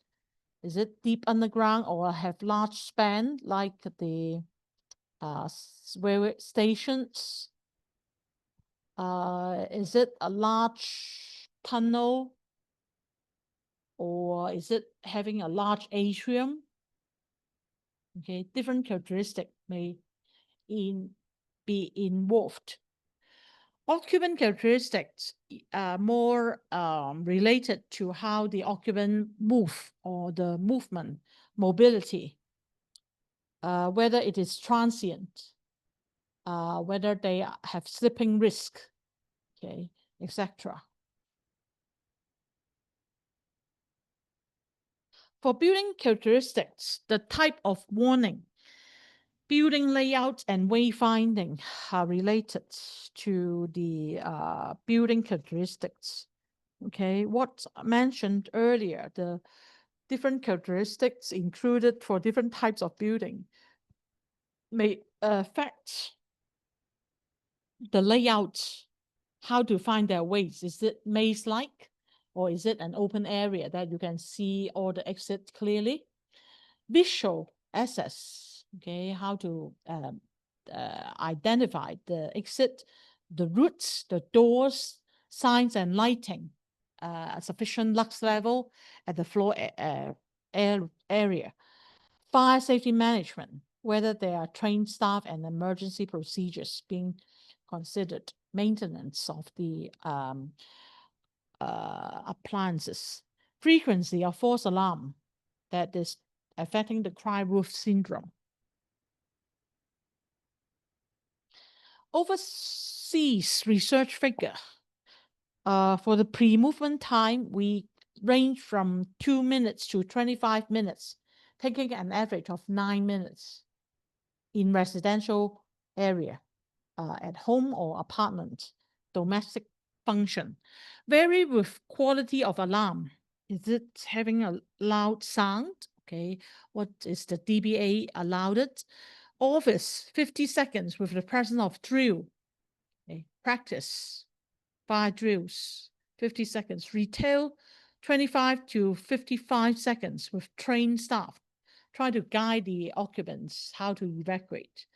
Underground railway, 15 seconds with voice system, the public address, having some instructions given to the occupants. Now, factors affecting recognition time and response time. In residential building, depends on whether it is day or night. During the daytime, people are more conscious, not asleep, assumed, except they attend night shifts. Okay, quality and alarm or the signal. Okay, gathering kids, pets, money, keys. Okay, all this affect the recognition and response. Office, if fire drills or evacuation drills are carried out from time to time or in a timely manner, they may have shorter time for recognition and response, finishing phone calls, saving files, gathering belongings. Retail shops depends on the training of the staff, evacuation drills being carried out. Underground railway, voice communication system.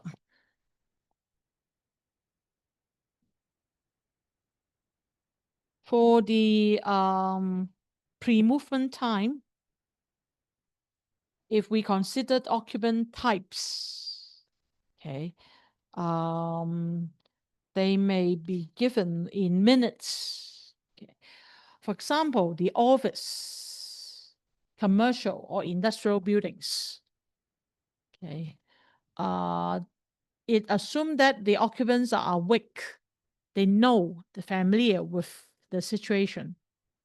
The alarm and evacuation procedures are clear. Okay, so less than 1 minute if live voice trained staff is given. 3 minutes if we have pre-recorded voice message. Greater than 4 minutes, simple alarm. Okay, it's resulted. So this is for the first category. Shops, museums, leisure sports center. Awake but unfamiliar with the building. Alarm system procedures. Now, if they are awake but unfamiliar, that is another factor which will cause a relatively longer duration, okay, as compared with the first one. They need longer time, two minutes or less, 6 minutes or more for trained staff and simple alarm.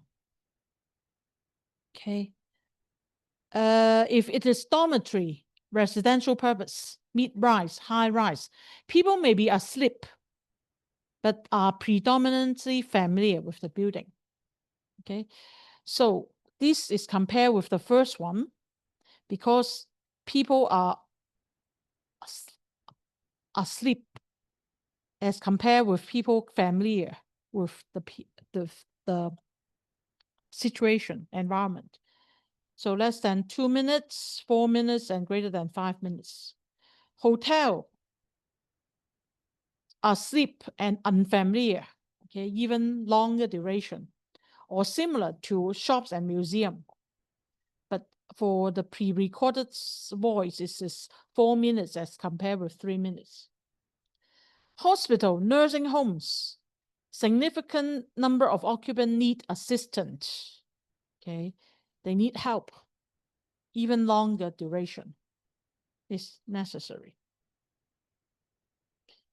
Okay, well-managed environments according to CIBSE. The previous one is according to British Standard draft document.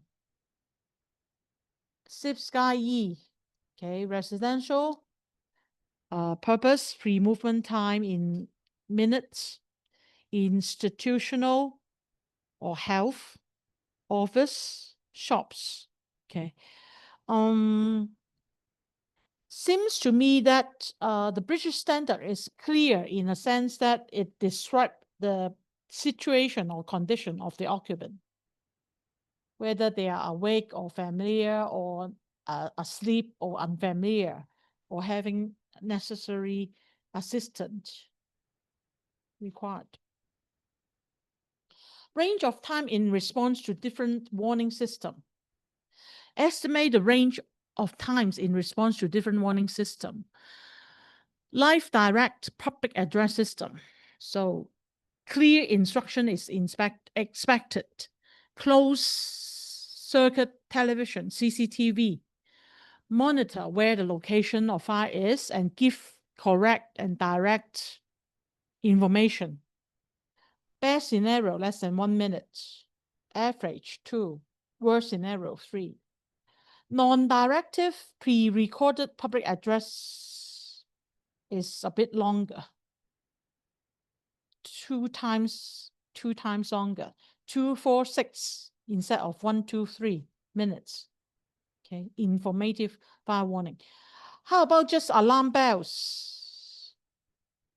We need even more, 3 times than the first category. So of course, if you can give live direct public address system with monitoring in CCTV, it is the best. Okay, now overlapping with phases. Not always correct to have the pre-movement time and the travel time being simply added together. They may be overlapped. For the situation of large number of occupants, some of the occupants may start evacuation to approach the exit, while some of them need more time to make decision in the pre-movement stage. So the pre-movement time and the travel time is occupant dependent, occupant density dependent. Larger the number of occupants, they may have different variation in response. Okay. Okay, next part is estimation of fire evacuation. Note the time, 8:45. Okay, shall we have a 5 minutes break before we continue? Any question about section 4? No? Okay, so 5 minutes and we will continue after that. Thank you.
Okay, let's start.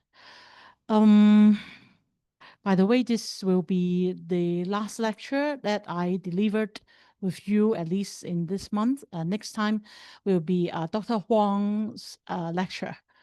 Until the seminar, I will meet you again.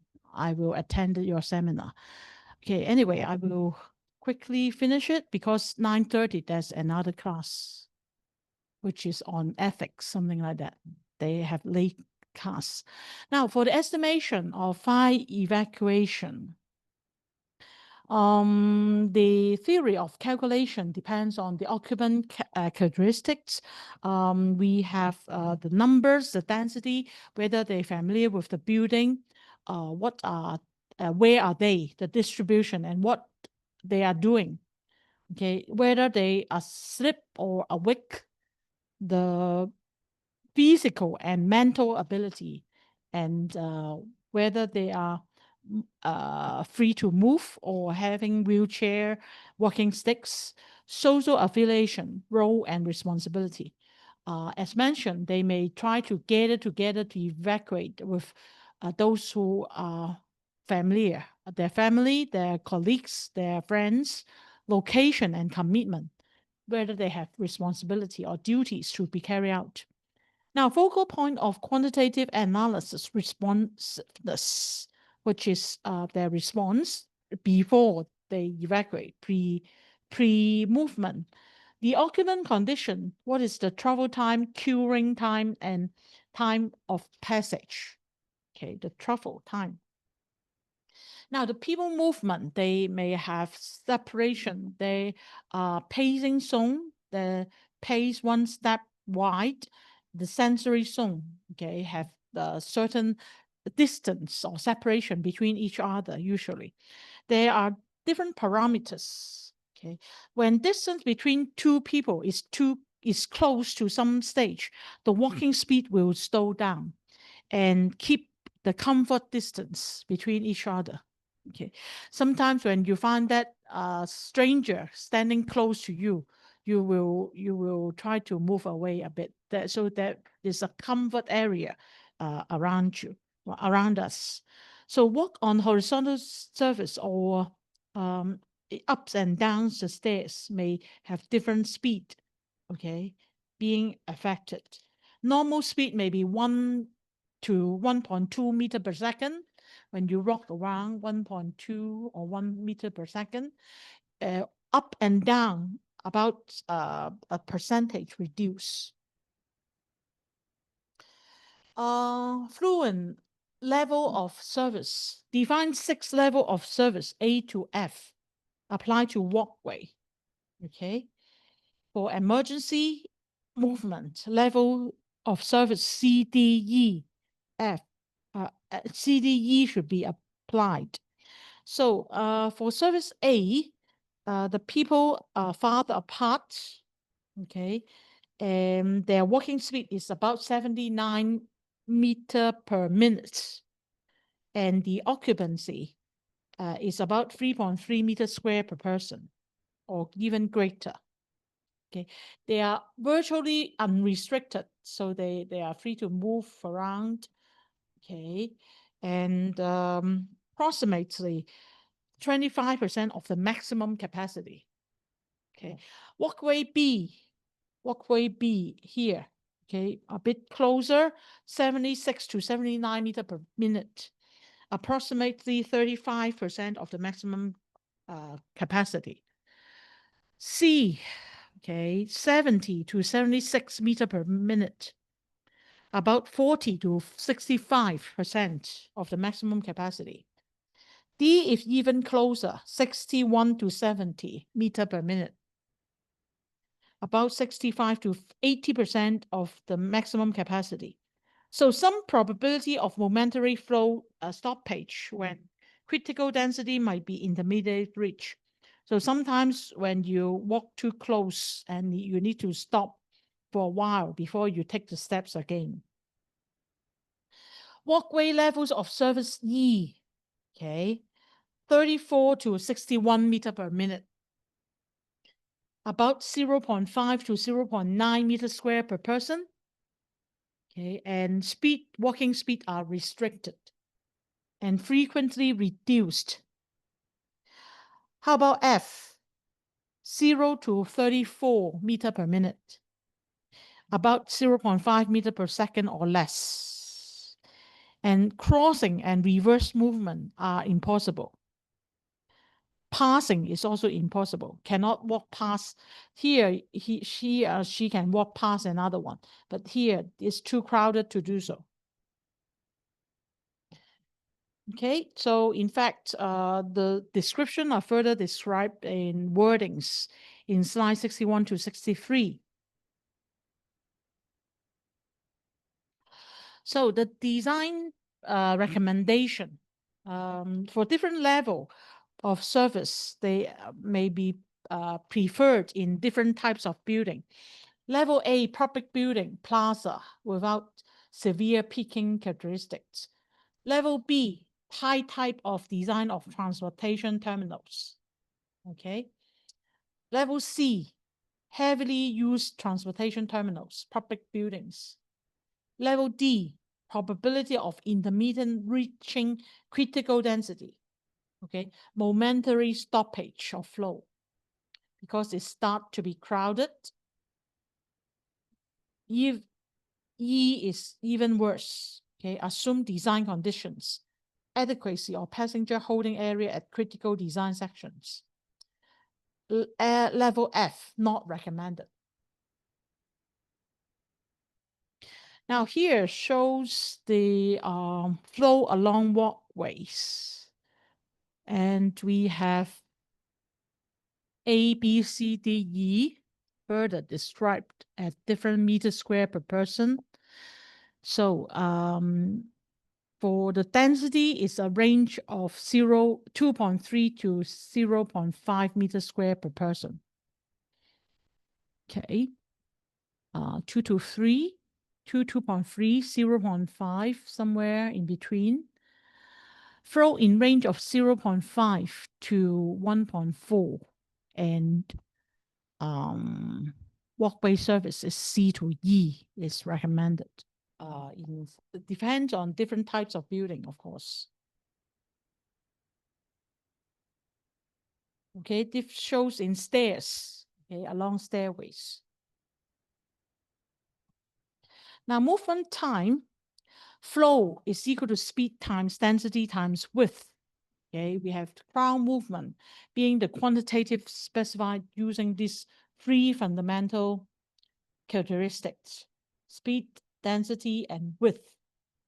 For speed, it is the distance covered by the moving person per unit time.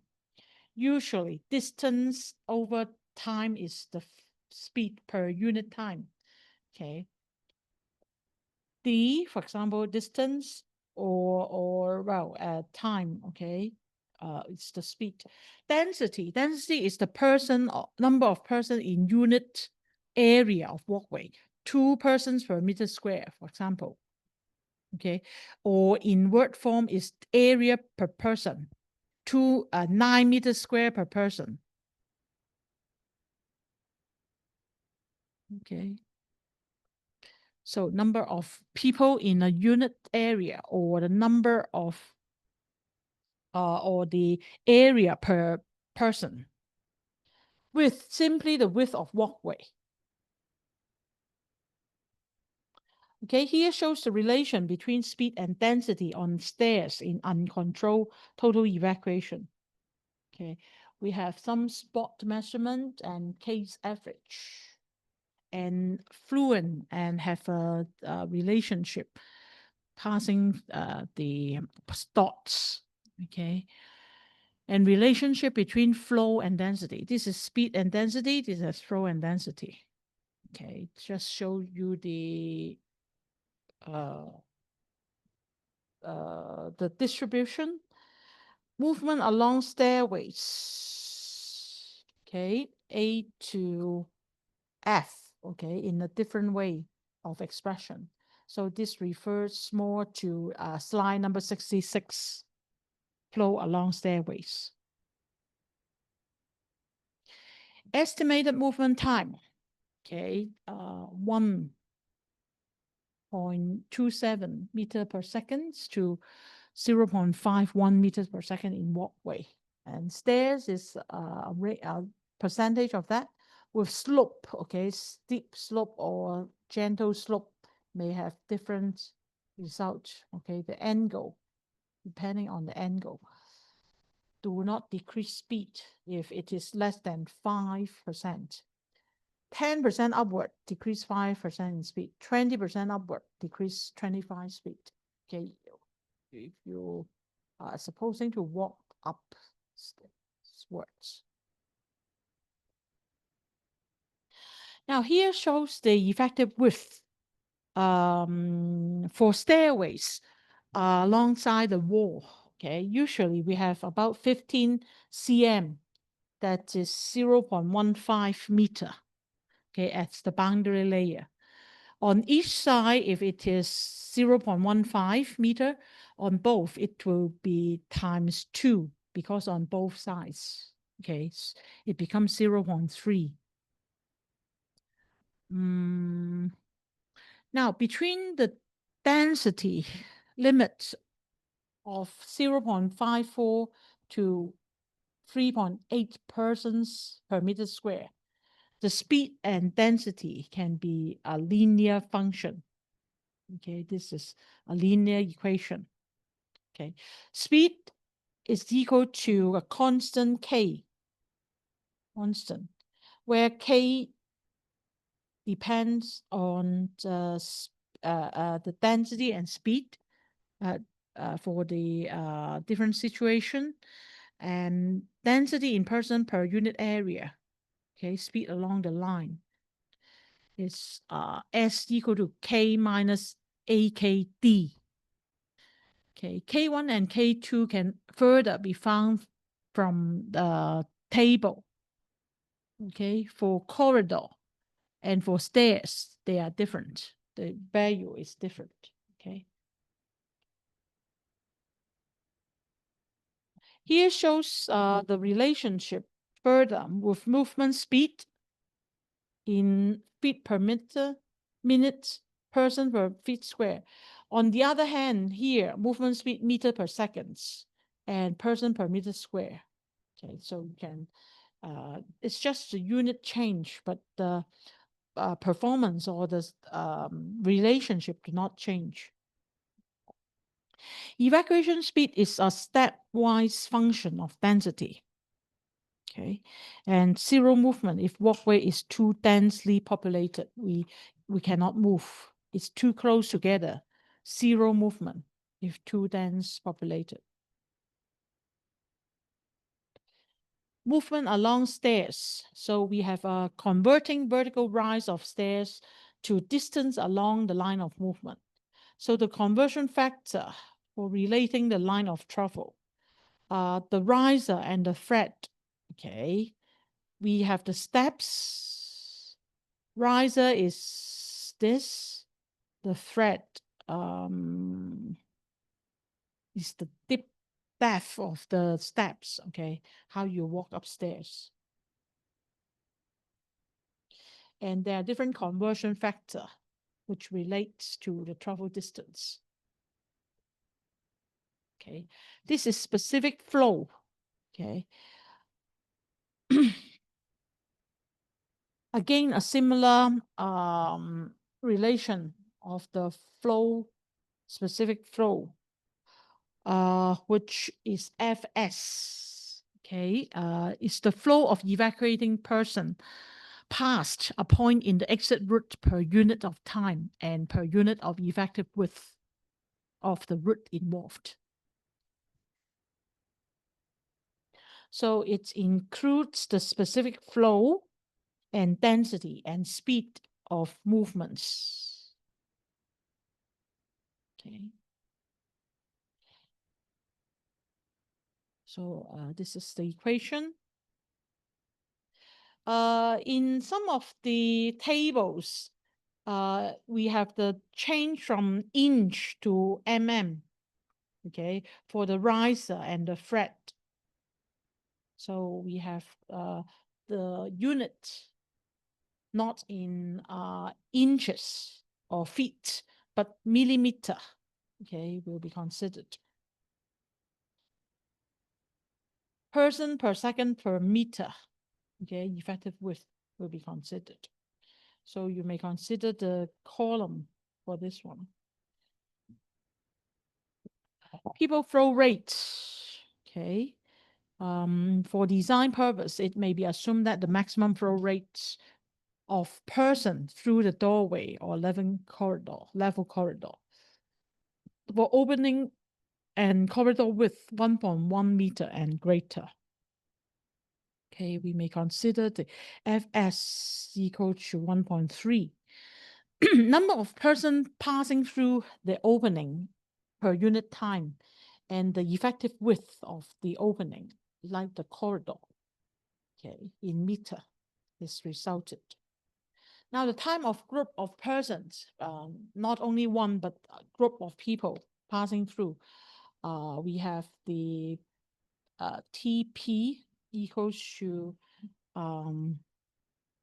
P over FSWE.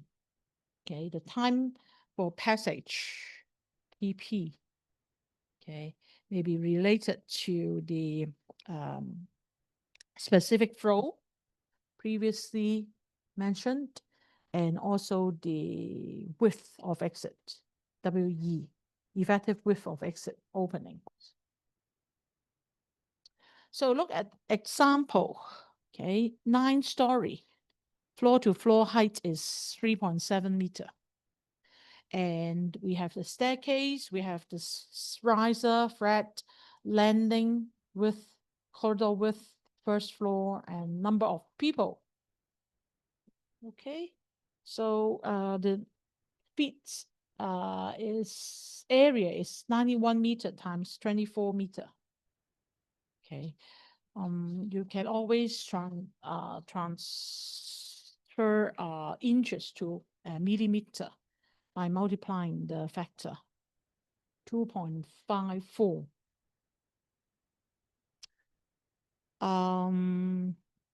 Further, on the staircase or stairwell or door controls flow, queuing occur. That means one after another queuing up. Okay, they need more time to walk along. Simultaneous evacuation. That means at the same time. Okay, now the stairway WES is 1.12 minus 0.3.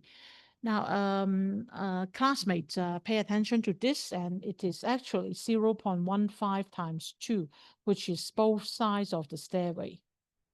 Okay, so we have 0.15 as the boundary. Where is it? Boundary width, yes, slide 71. Okay, 0.15 for the stairs. And we considered 1.12 minus 0.3, which is 0.82. Maximum specific flow is 60 person per minute per meter. Okay, so the flow capacity will consider 0.8281. Okay, round off. Okay, 0.81 or 82 times 60, 49 persons per minute. Door with 0.91 minus 0.3, which is 0.61. 78 people per minute per meter. And then we have 0.61 times 78 equal to 47. So the flow capacity for door is less than the flow capacity of the stairs. So the flow capacity is controlled by the door. Okay.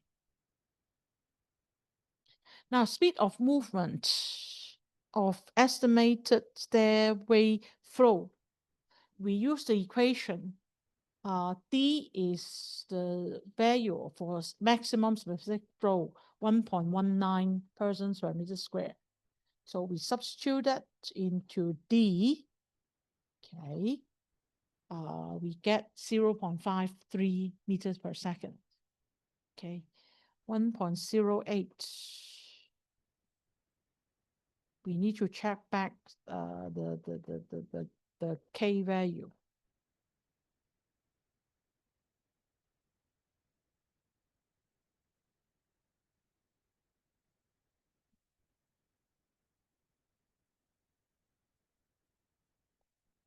Um,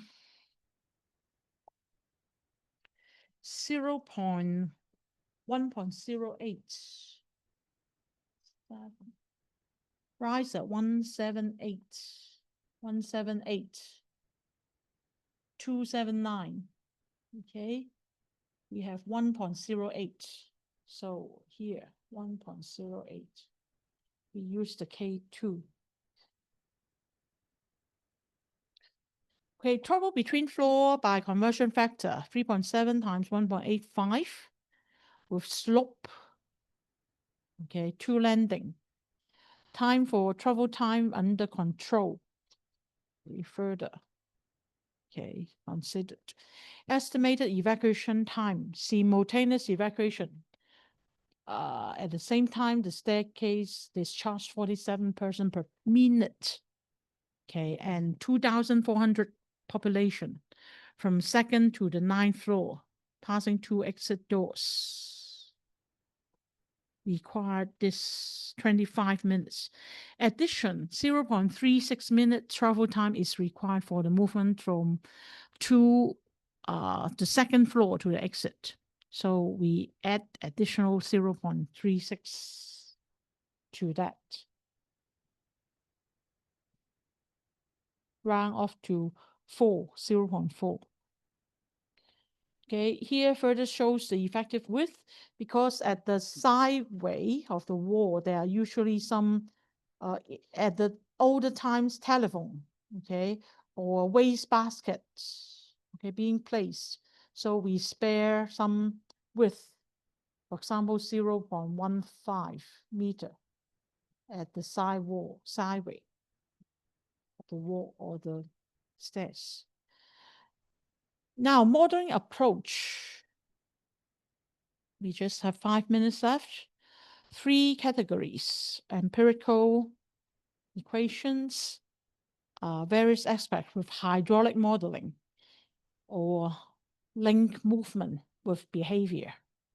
Okay, so for empirical data and equations, they may be calculated by manually, and simple aspects which considered how the human behave and their movement.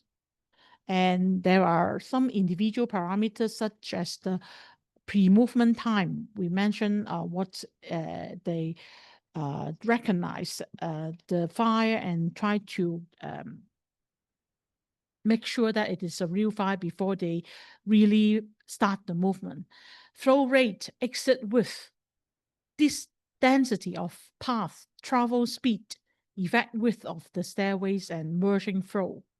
Okay, some merge flow into the corridor may vary.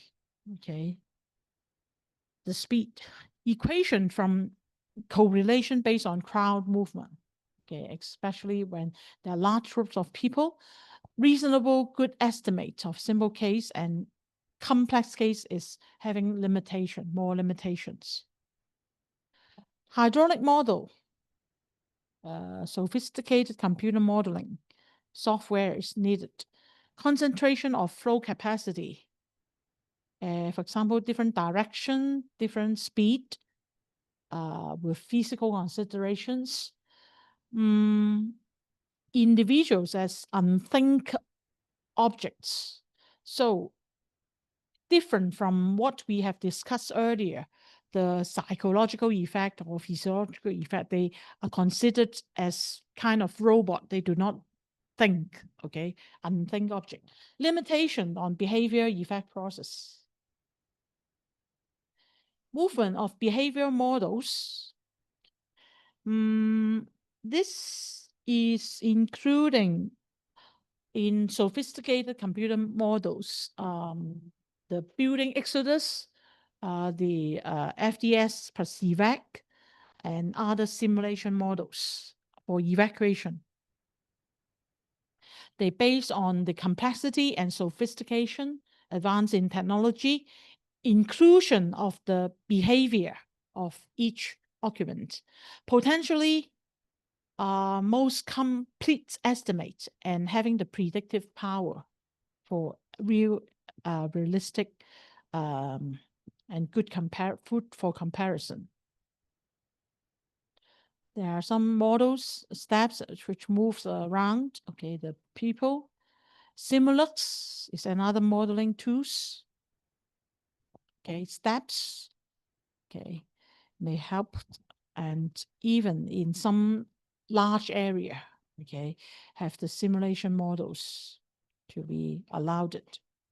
So there are different models, whether it is available for public, their movements, consideration is summarized in this table. Okay, and some labels or the legend, okay, or the abbreviation used. Well, in fact, the last part is related to the fire safety management plan. I noted, I may not go into details, but I noted some of you about the assignments would like to know what is the focus. And I think some of the elements in these three plans are very important. Okay, not just the hardware, that is the system-wise or sprinkler system or hydrant hose system, but how to monitor and maintain they are in good conditions, also important, and this is the focus. Okay, so these three plans, okay, how they are related in communication, escape or prevention of fire. They are having some maintenance plans being listed. Okay. For example, no rubbish bins or to block the escape route. Training is also important. Okay. Training how to operate the fire extinguishers, how to guide the people in correct way for evacuation, appointment of fire wardens. Okay. And also we have action plan, what to do in case of fire. Okay, how to assist the fire engine or the fireman. Okay, for new buildings, for existing buildings, there are different cooks being mentioned and some challenges. Okay, so I hope the last part may give you some hints also for your fire safety management plan drafting. Okay, if you are in query or if you have any questions, you are welcome to send me emails. Now, as mentioned, this is the last lecture that I delivered. And next week, you will have Dr. Huang. Let me see. I quickly go through the schedule. Okay. You will have the meeting with her. Next week is the Mid-Autumn Festival, and happy Mid-Autumn Festival first, okay? The Mooncake Festival. Now, on the 13th of October, okay, release of assignment 2, that is the 7th topic, and also submit your assignment by midnight, okay? I will try to generate the submission link is already available. Okay, so I've tried to highlight some of the key points to you. Just click this one. You can submit a PDF file and try to keep the percentage similarity below 50. Okay, resubmission for 3 times or otherwise the 3 times or more of the 4th time or more, you will take a day to generate the report. Okay. No need to attach the report to me because I can access the report directly. I mean the Turnitin report. Okay. The class will be divided into groups as already sought out. I think Dr. Wong will also send you the presentation dates by next meeting. Okay, so I met her today and we found that only 2 days is sufficient for the presentation. So the last date may be just for contingency, or we will have a revision date on the 24th of November. Okay. Any questions? No? So thank you so much for your attention and patience. I stop the recording here